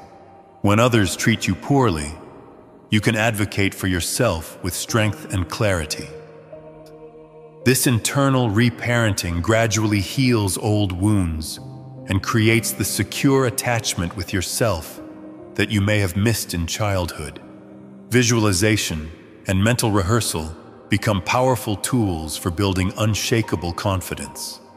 Your brain can't distinguish between vividly imagined experiences and real ones. So, you can literally program confidence into your nervous system through consistent visualization practice. Spend time each day imagining yourself handling challenges with grace, speaking up for yourself confidently, and achieving your goals with ease. Make these visualizations as detailed and sensory-rich as possible. See yourself walking into important meetings with perfect posture and calm confidence. Hear yourself speaking with clarity and authority. Feel the sensation of complete self-assurance in your body. The more real you make these mental rehearsals, the more your brain accepts them as actual experiences and adjusts your self-concept accordingly. Advanced self-love also involves developing what Buddhists call loving kindness for yourself. This is an active practice of sending yourself genuine care, appreciation, and well wishes. Advanced self-love also involves developing what Buddhists call loving kindness for yourself. This is an active practice of sending yourself genuine care, appreciation, and well wishes. It's about treating yourself with the same love and compassion you would offer to someone you deeply care about. This practice can be transformative because it shifts your internal dialogue from one of criticism to one of care. When you practice loving kindness, you actively choose to nurture your emotional well-being. This might involve silently repeating phrases like, "May I be happy, may I be healthy, may I be safe, and may I live with ease." Over time, this practice helps you develop a deeper sense of connection to yourself and builds a foundation of emotional warmth and compassion that is unshakable, regardless of your circumstances. Another advanced self-love practice involves cultivating gratitude. Gratitude is a powerful tool because it helps you shift your focus from what's lacking in your life to what's abundant. When you focus on what you have rather than what you don't have, it changes the way you feel about yourself and your life. Gratitude helps you recognize your own strengths, the positive aspects of your life, and the things you've achieved, even when things aren't perfect. Start a gratitude practice where you write down 3 things you're thankful for each day. They can be small, like the warmth of the sun or a kind gesture from a friend, or larger, like a personal accomplishment or the support of your loved ones. Focusing on these positive aspects helps rewire your brain to see abundance and not scarcity, which reinforces feelings of self-worth and emotional stability. Visualization, as mentioned before, is another powerful practice for reinforcing self-love and confidence. In addition to imagining yourself confidently handling challenges, you can also use visualization to manifest your desires and dreams. When you visualize yourself successfully navigating the challenges of life, it primes your mind for success.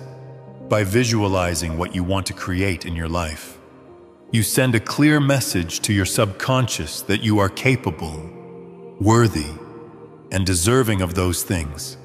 Visualization can also be combined with positive affirmations to enhance its effectiveness.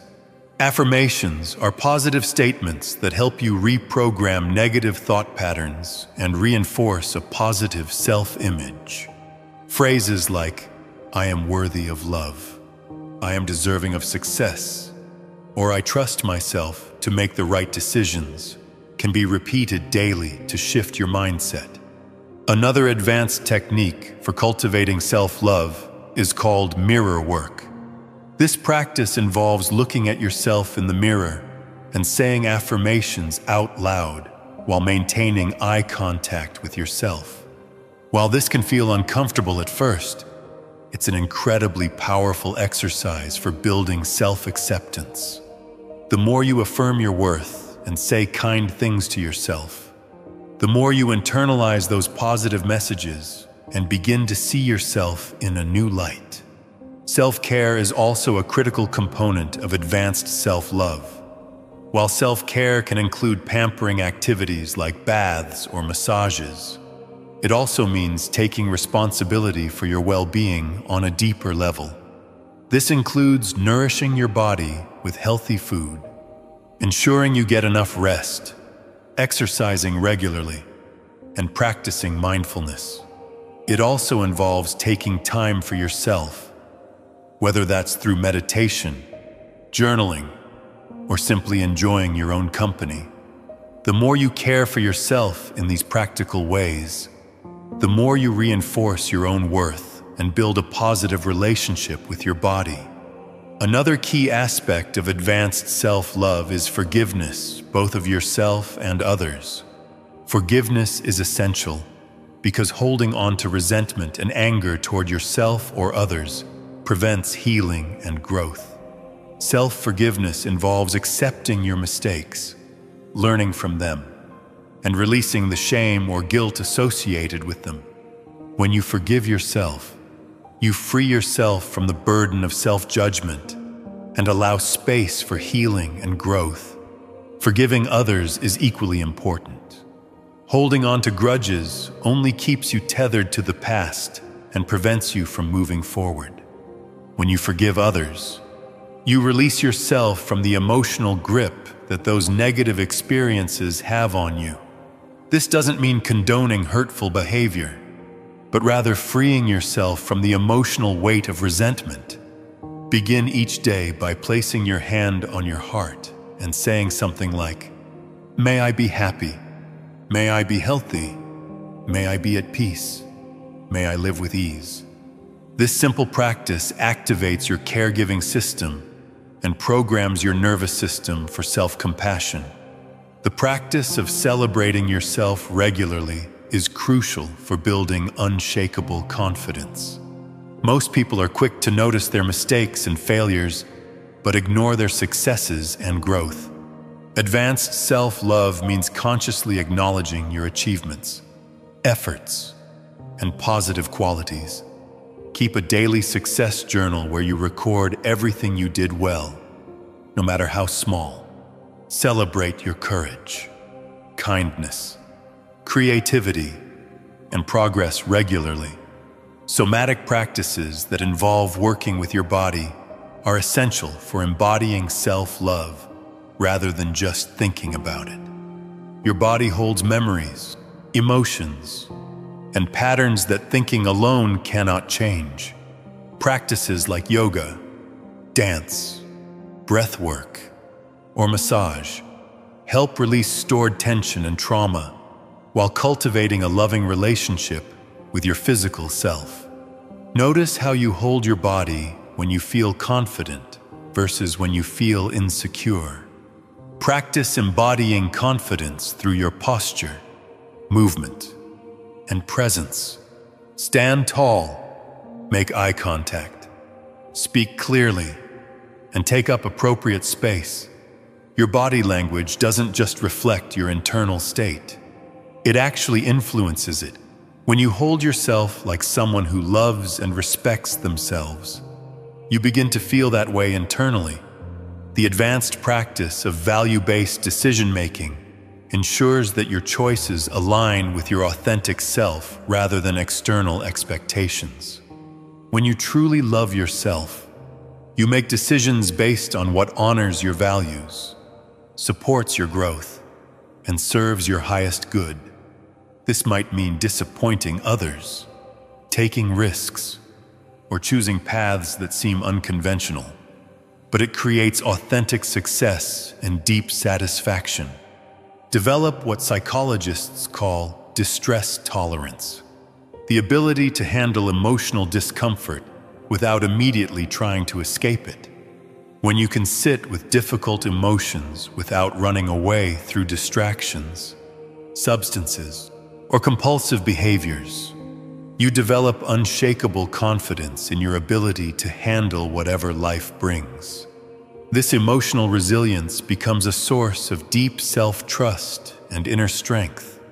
Practice radical responsibility, which means taking ownership of your role in creating your experiences without sliding into self-blame.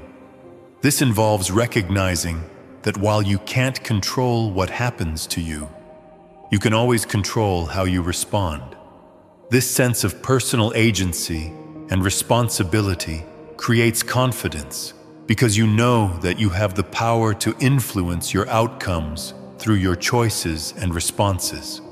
The ultimate advanced practice is learning to be your own source of validation, approval, and love.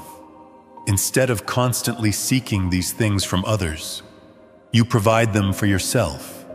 You acknowledge your own efforts, appreciate your own qualities, and give yourself permission to pursue your dreams.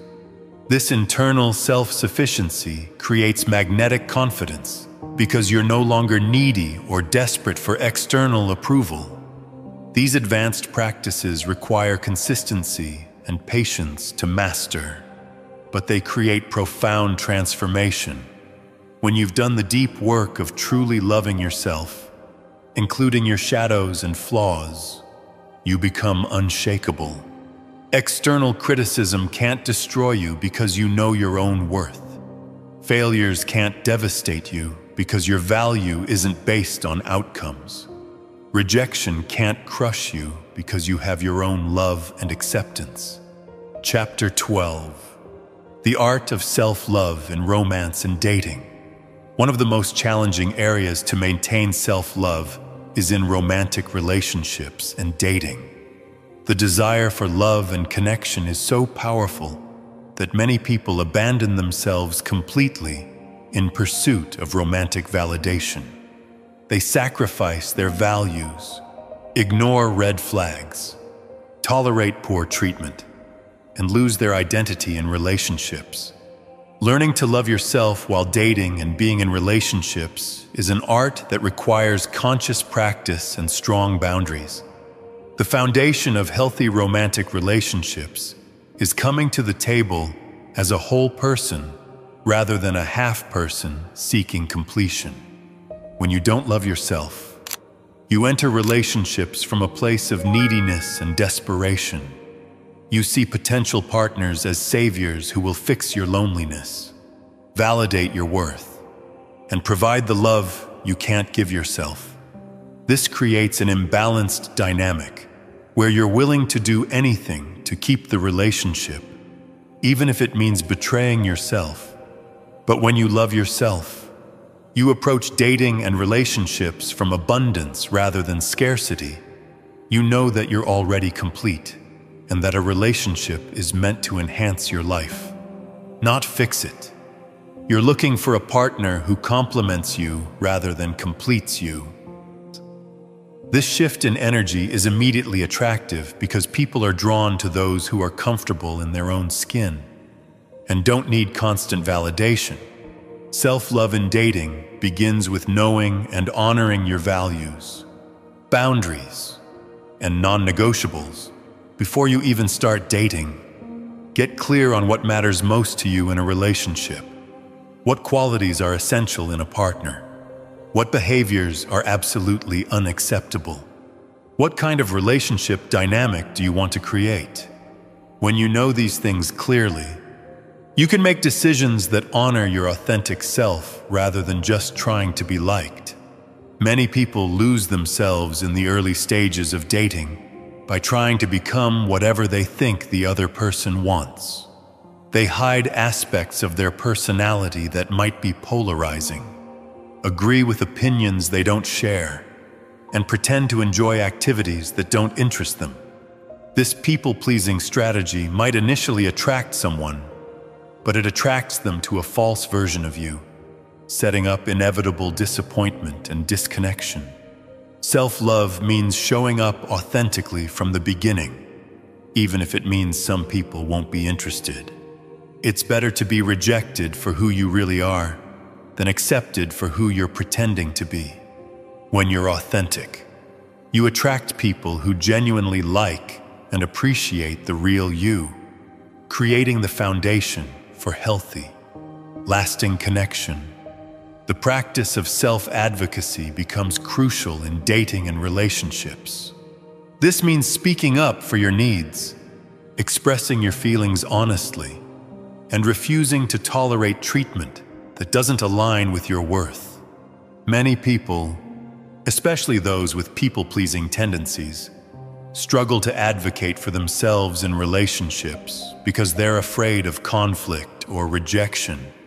But self-love requires that you protect yourself from harm, even when that harm comes from someone you care about. If someone consistently cancels plans, shows up late, or treats you disrespectfully, loving yourself means addressing these issues directly rather than making excuses for their behavior. You teach people how to treat you by what you tolerate. Emotional regulation becomes essential in romantic relationships because the intimacy and vulnerability involved can trigger your deepest wounds and insecurities. When someone you care about criticizes you, doesn't respond to your texts quickly, or seems distant, it can activate childhood fears of abandonment or rejection. Self-love means recognizing these triggers and responding from your adult self rather than your wounded inner child. This involves developing what psychologists call emotional self-soothing. When you feel triggered in a relationship, instead of immediately reacting or demanding reassurance from your partner, you first provide comfort and understanding to yourself. You remind yourself of your worth. Offer yourself compassion for feeling hurt, and choose a response that honors both your needs and the relationship. The ability to be alone and enjoy your own company is crucial for healthy relationships. When you're afraid of being alone, you'll tolerate almost anything to avoid that fear. You'll stay in relationships that don't serve you, ignore major incompatibilities, and sacrifice your authentic self to maintain connection. But when you genuinely enjoy your own company, being single becomes a viable and attractive option, giving you the freedom to choose relationships that truly enhance your life. Self-love also means maintaining your individual identity within relationships.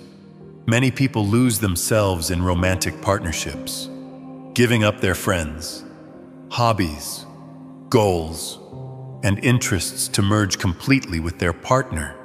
While intimacy requires some compromise and adjustment, healthy relationships allow both people to maintain their unique identities while creating something beautiful together. This means continuing to pursue your own interests, maintaining friendships outside the relationship, and having goals that don't revolve around your partner. It means being able to disagree with your partner while still loving them. It means supporting each other's growth even when that growth takes you in different directions. The practice of conscious communication becomes an expression of self-love in relationships. This means expressing your thoughts, feelings, and needs clearly and directly rather than expecting your partner to read your mind or guess what's wrong.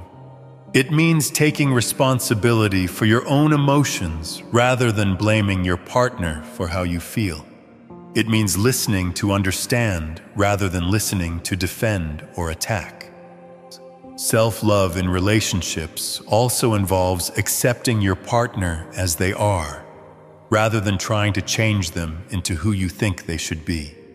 When you love yourself, you don't need your partner to be perfect, because you're not trying to use them to validate your worth.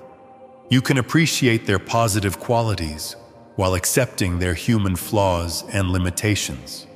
This doesn't mean tolerating behavior that's harmful or incompatible with your values. It means distinguishing between minor human imperfections and major character flaws or incompatibilities. Self-love gives you the clarity to see the difference and the courage to make difficult decisions when necessary. The ability to end relationships that aren't serving you is perhaps the ultimate expression of self-love in romance. When you truly love yourself, you won't stay in relationships that consistently make you feel bad about yourself, require you to compromise your core values, or prevent you from growing and expressing your authentic self. This doesn't mean ending relationships at the first sign of difficulty or conflict. All relationships require work and commitment. But self-love means recognizing when you've done the work and the relationship still isn't healthy or fulfilling. It means choosing your own well-being over the comfort of familiarity or the fear of being alone. The goal isn't to become selfish or closed off in relationships, but to maintain your connection to yourself while creating deep intimacy with another. When both people in a relationship love themselves, they can love each other more fully because they're not trying to use the relationship to fill internal voids or heal childhood wounds. Self-love in romance creates the foundation for the kind of mature, healthy love that actually lasts. It allows for true intimacy because both people can be vulnerable without losing themselves. It creates space for growth because neither person is threatened by the other's evolution. It provides stability because both people's worth is internally sourced rather than dependent on the relationship status. Chapter 13. Living your truth through radical self-acceptance. Living authentically is one of the highest expressions of self-love. Yet, it's also one of the most challenging.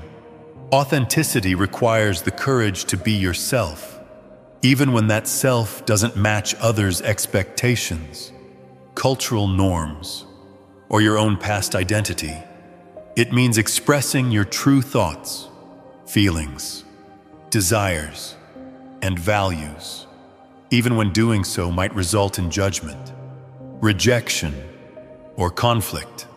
Most people live according to what psychologist Carl Jung called the persona, the mask they wear to be acceptable to others.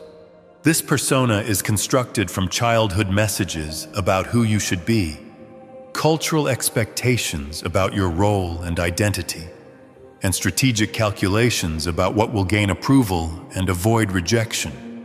While the persona serves a protective function, living primarily through this false self creates a profound disconnection from your authentic nature. The cost of inauthenticity is enormous. When you constantly suppress your true self to fit in or be liked, you experience what psychologists call identity foreclosure. You never fully develop or express your authentic personality, talents, and potential.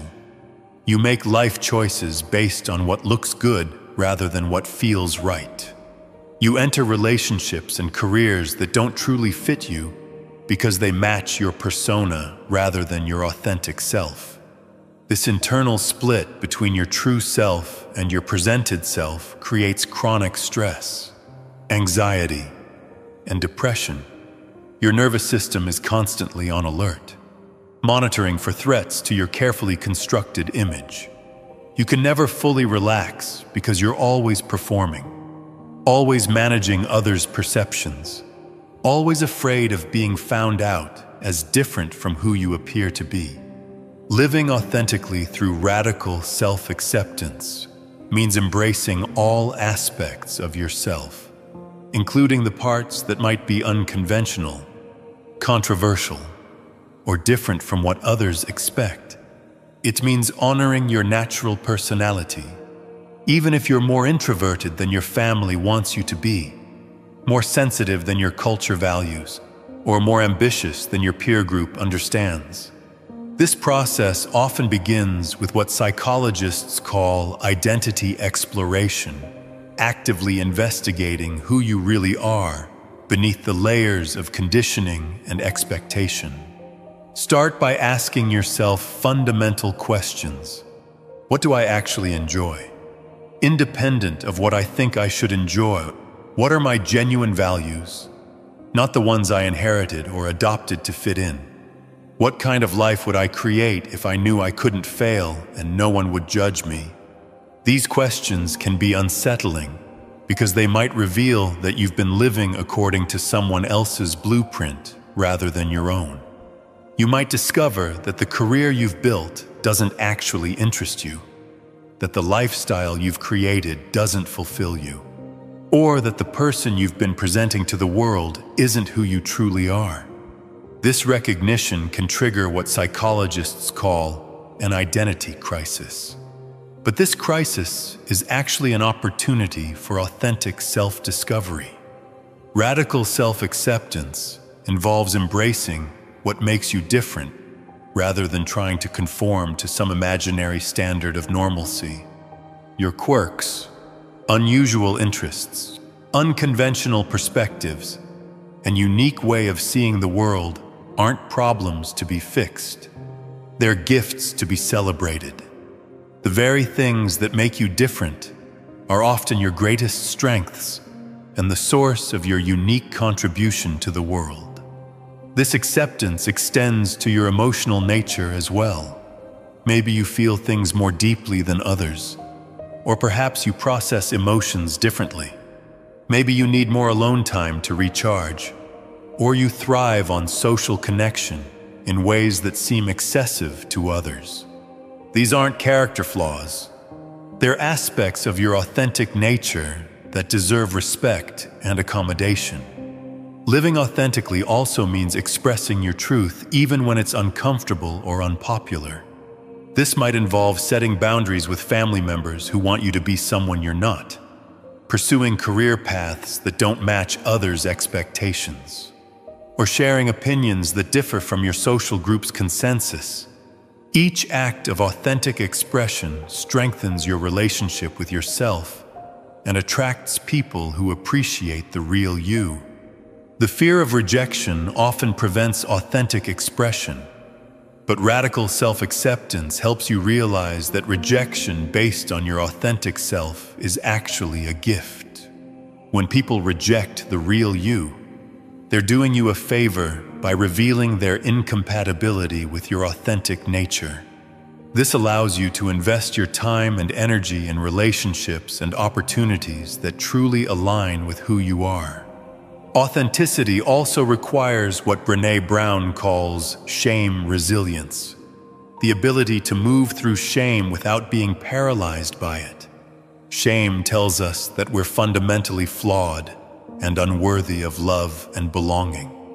It attacks our identity rather than our behavior, saying I am bad rather than I did something bad. Shame thrives in secrecy, silence, and judgment, and it's often triggered when we express our authentic selves. Building shame, resilience involves recognizing shame when it arises, reaching out for support rather than isolating, and speaking about your experience rather than suffering in silence. It means normalizing your human imperfections and recognizing that everyone has aspects of themselves they struggle to accept. The goal isn't to eliminate shame entirely, but to prevent it from controlling your choices and preventing authentic expression. Living authentically also means aligning your life choices with your values rather than external expectations.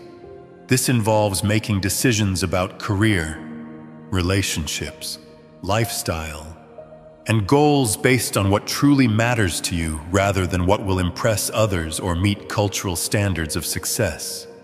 You might choose a lower-paying job that fulfills you over a high-paying one that drains you. You might prioritize creativity over security or relationships over achievement. These choices often require courage because they might disappoint others or diverge from conventional paths. Family members might not understand your choices. Society might question your priorities. But living authentically means trusting yourself enough to make decisions that honor your true nature, even when those decisions seem risky or unconventional to others. The practice of authentic expression also involves sharing your genuine thoughts and feelings rather than saying what you think others want to hear. This doesn't mean being tactless or insensitive, but it does mean being honest about your perspectives, preferences, and experiences. It means contributing your unique voice to conversations rather than just echoing what seems acceptable. Authenticity in relationships means showing up as yourself rather than who you think others want you to be. This includes sharing your struggles and vulnerabilities rather than pretending to have it all together. It means expressing your needs and boundaries clearly rather than expecting others to guess what you want. It means being willing to disappoint others when necessary to maintain your integrity. The paradox of authentic living is that while it might initially result in some rejection or conflict, it ultimately attracts deeper, more satisfying relationships and opportunities. When you're genuinely yourself, you attract people and situations that appreciate your authentic nature. You stop wasting energy on relationships and pursuits that require you to be someone you're not. Living authentically through radical self-acceptance is ultimately an act of service to the world. When you fully embrace and express your authentic self, you give others permission to do the same. You become a living example of what's possible when someone has the courage to be genuinely themselves. Your authenticity becomes a gift that inspires others to discover and express their own true nature. This doesn't mean authenticity is selfish or self-indulgent. True authenticity includes considering the impact of your choices on others and finding ways to express your truth that honor both your needs and your responsibilities. But it means making these considerations from a place of self-love and authenticity rather than self-rejection and conformity. Chapter 14. The compound effect of self-love over time. Understanding the compound effect of self-love is crucial for maintaining motivation during the inevitable challenges of personal transformation. Like financial investments that grow exponentially over time, small daily acts of self-love accumulate to create profound changes in your life, relationships, and overall well-being. The key is recognizing that self-love isn't just about feeling better in the moment. It's about creating a trajectory that gets better and better as time passes. In the beginning stages of developing self-love, the changes might feel subtle or even imperceptible. You might practice self-compassion for a few weeks and not notice dramatic shifts in your confidence or life circumstances. This is where many people give up, thinking that self-love practices aren't working or aren't worth the effort. But this initial phase is like planting seeds. The growth is happening underground, building root systems that will eventually support enormous transformation. The compound effect works through neuroplasticity, your brain's ability to rewire itself based on repeated experiences. Every time you choose self-compassion over self-criticism, you strengthen neural pathways associated with self-acceptance. Every time you set a healthy boundary, you reinforce circuits related to self-respect. Every time you practice authentic expression, you build networks supporting genuine confidence. These neural changes start small, but accelerate over time. After several months of consistent self-love practices, you'll notice that self-compassion becomes more automatic. Negative self-talk naturally decreases, while positive self-regard increases. Your default emotional state shifts from anxiety and self-doubt to calm confidence. These internal changes then begin to manifest in external circumstances. The first area where you'll typically notice the compound effect is in your decision-making. When you love yourself, you naturally make choices that support your well-being and growth. You might start eating healthier, exercising regularly, or pursuing learning opportunities. You begin saying no to commitments that drain you, and yes to experiences that energize you. Each better decision creates better outcomes, which reinforces your sense of self-worth and leads to even better decisions. Your relationships undergo a dramatic transformation through the compound effect of self-love. As you develop stronger boundaries and clearer communication, toxic relationships naturally fall away while healthy ones deepen. You attract different types of people because you're radiating different energy. Partners, friends, and colleagues respond to your increased confidence and authenticity by treating you with more respect and care. The professional benefits of self-love compound significantly over time. Increased confidence leads to better performance, which creates more opportunities, which builds even greater confidence. You're more likely to speak up in meetings, take on challenging projects, negotiate for better compensation, and pursue leadership roles. Your growing reputation for competence and reliability opens doors that seemed impossible when you lacked self-worth. Health improvements also compound through self-love practices. When you value yourself, you naturally take better care of your body through nutrition, exercise, sleep, and stress management. These physical improvements increase your energy and mental clarity, making it easier to maintain other self-love practices. Better health also boosts confidence and mood, creating an upward spiral of well-being. The financial benefits of self-love are often overlooked but incredibly significant. When you believe you deserve abundance, you're more likely to pursue higher-paying opportunities, invest in your skills and education, and make wise financial decisions. You stop sabotaging your success through imposter syndrome or unworthiness beliefs. You negotiate better deals, Avoid financial relationships that exploit you, and build wealth that supports your authentic desires. Creative expression flourishes through the compound effect of self-love. As you become more accepting of yourself, you're willing to take creative risks and share your unique perspective with the world. This creative expression often leads to unexpected opportunities, deeper self-discovery, and increased life satisfaction. Many people discover hidden talents and passions when they finally give themselves permission to explore without judgment. The spiritual benefits of self-love compound into profound wisdom and inner peace. As you develop unconditional self-acceptance, you naturally extend that same acceptance to others. Judgment and criticism decrease, while compassion and understanding increase.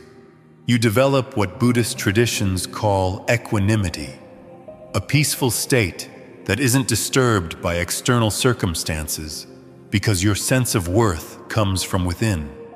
Resilience is perhaps the most valuable compound benefit of self-love.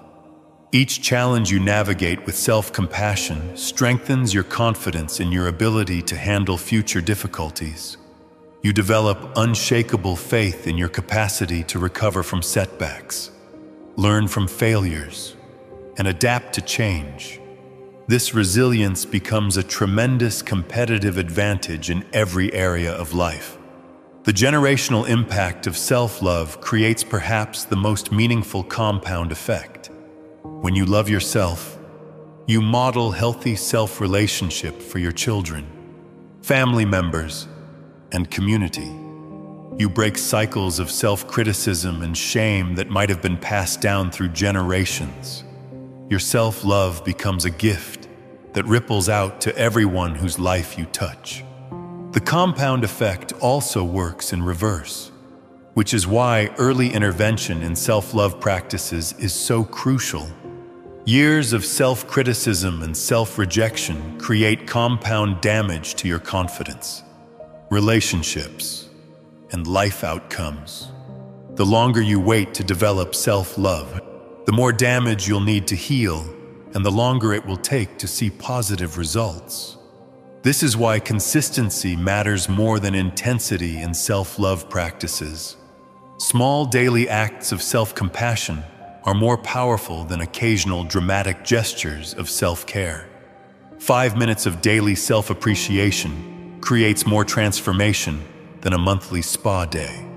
If the rest of your internal dialogue is harsh and critical, the compound effect means that starting your self-love journey today, regardless of your age or circumstances, will create benefits that extend far into your future. The person you become through years of loving yourself will be dramatically different from who you are now. Your relationships will be healthier, your achievements will be greater, and your overall life satisfaction will be immeasurably higher. Understanding this compound effect helps you stay motivated during difficult periods when progress feels slow or non-existent. Trust that every act of self-love is building towards something beautiful, even when you can't see immediate results. Your future self will thank you for every moment you chose compassion over criticism, authenticity over performance, and self-care over self-neglect. Chapter 15. Becoming your most loved self. You've now arrived at the final chapter of this incredible transformation. But it's not an ending. It's a new beginning.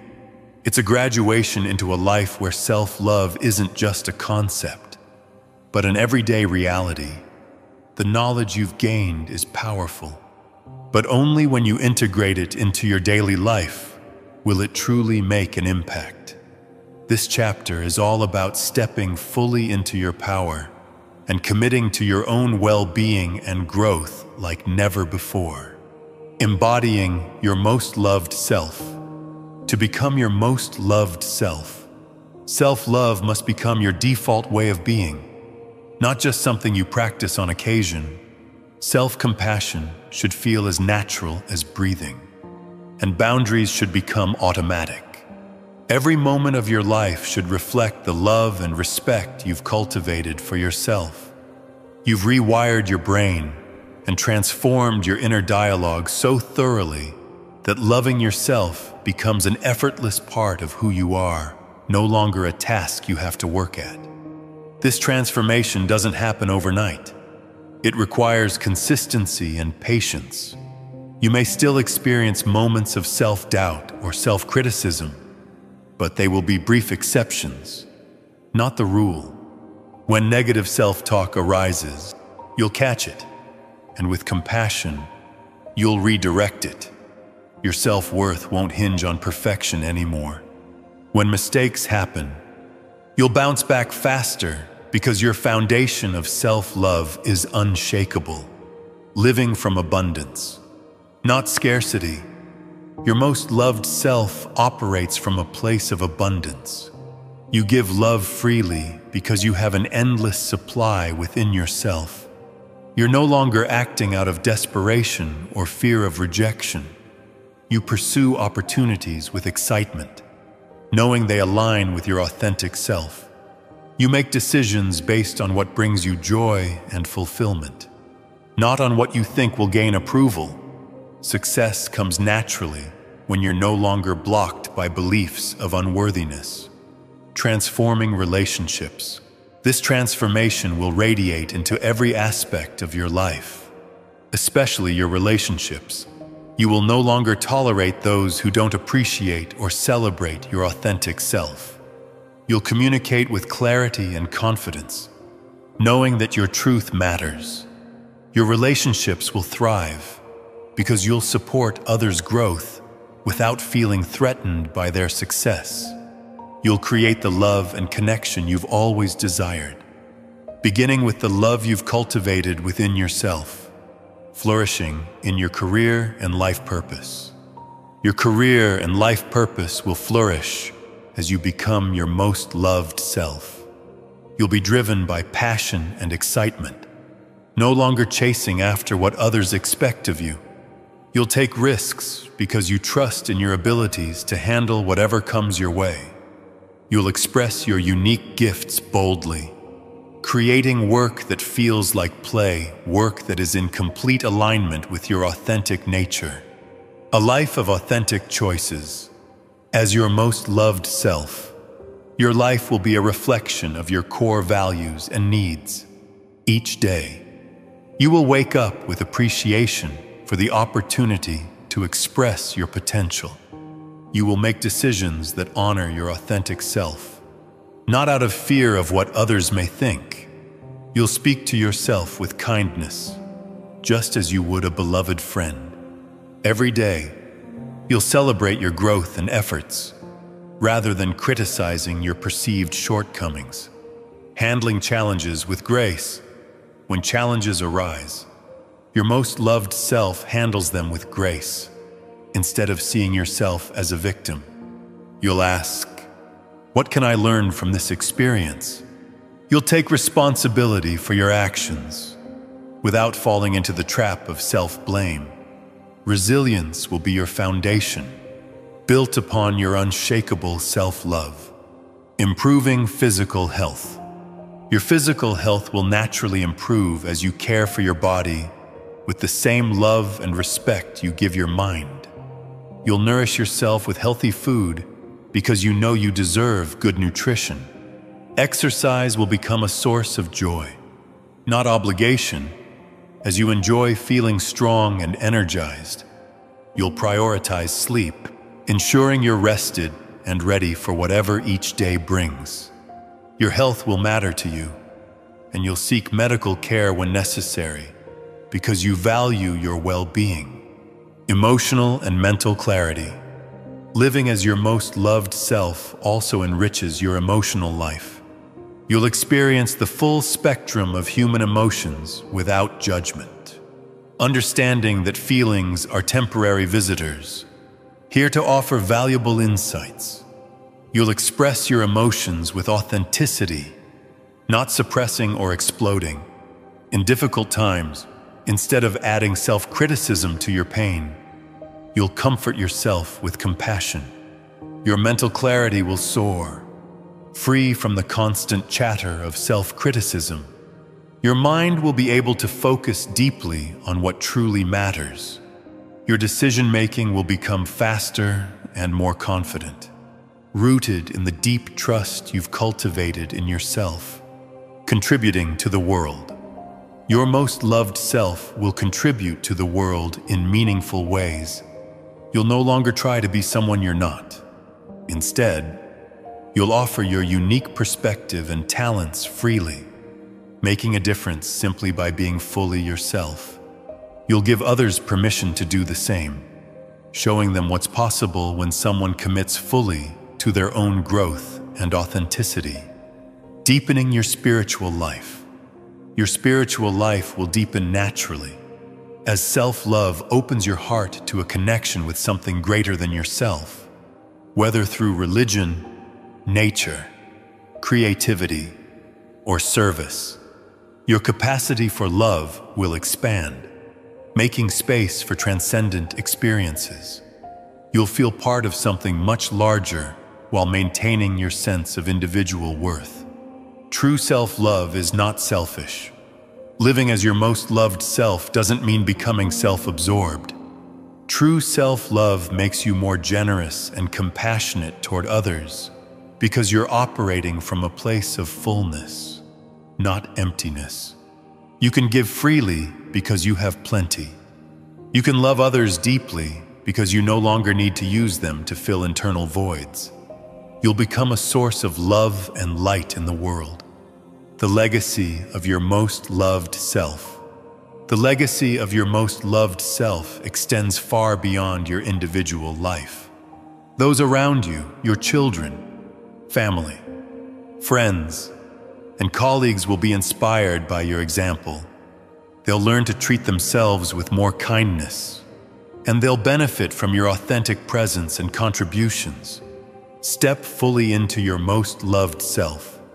This is your invitation to step fully into this version of yourself, starting right now. You don't need to wait until you've perfected self-love or overcome every insecurity. Your most loved self is available to you in this very moment. Choose self-compassion over self-criticism right now. Set a boundary that honors your worth today. Express your authentic truth in your very next conversation. The world needs your most loved self. It needs your unique gifts, your authentic perspective, and your full presence. It needs the love that flows naturally from someone who has learned to love themselves completely. The time to step forward and claim the life that loving yourself makes possible is now. Remember, becoming your most loved self is not a destination, it's a way of traveling. There will always be new levels of self-love to discover, new aspects of yourself to accept, and new ways to honor your growth. Each step becomes more joyful as you walk this journey with love, compassion, and appreciation for yourself. Now, you have everything you need to love yourself more than anyone else. The question isn't whether you're capable of this transformation. You absolutely are. The question is whether you're willing to commit to yourself with the same dedication you've given to others. Are you ready to become your own greatest love story? The choice is yours, and the time is now. If you've enjoyed this transformative journey into self-love, be sure to like, share, and subscribe to Mind Unlocked audiobooks. Join us as we continue to explore the power of self-love and its transformative impact on your life. Embrace the change, and remember, the most important relationship you'll ever have is the one with yourself.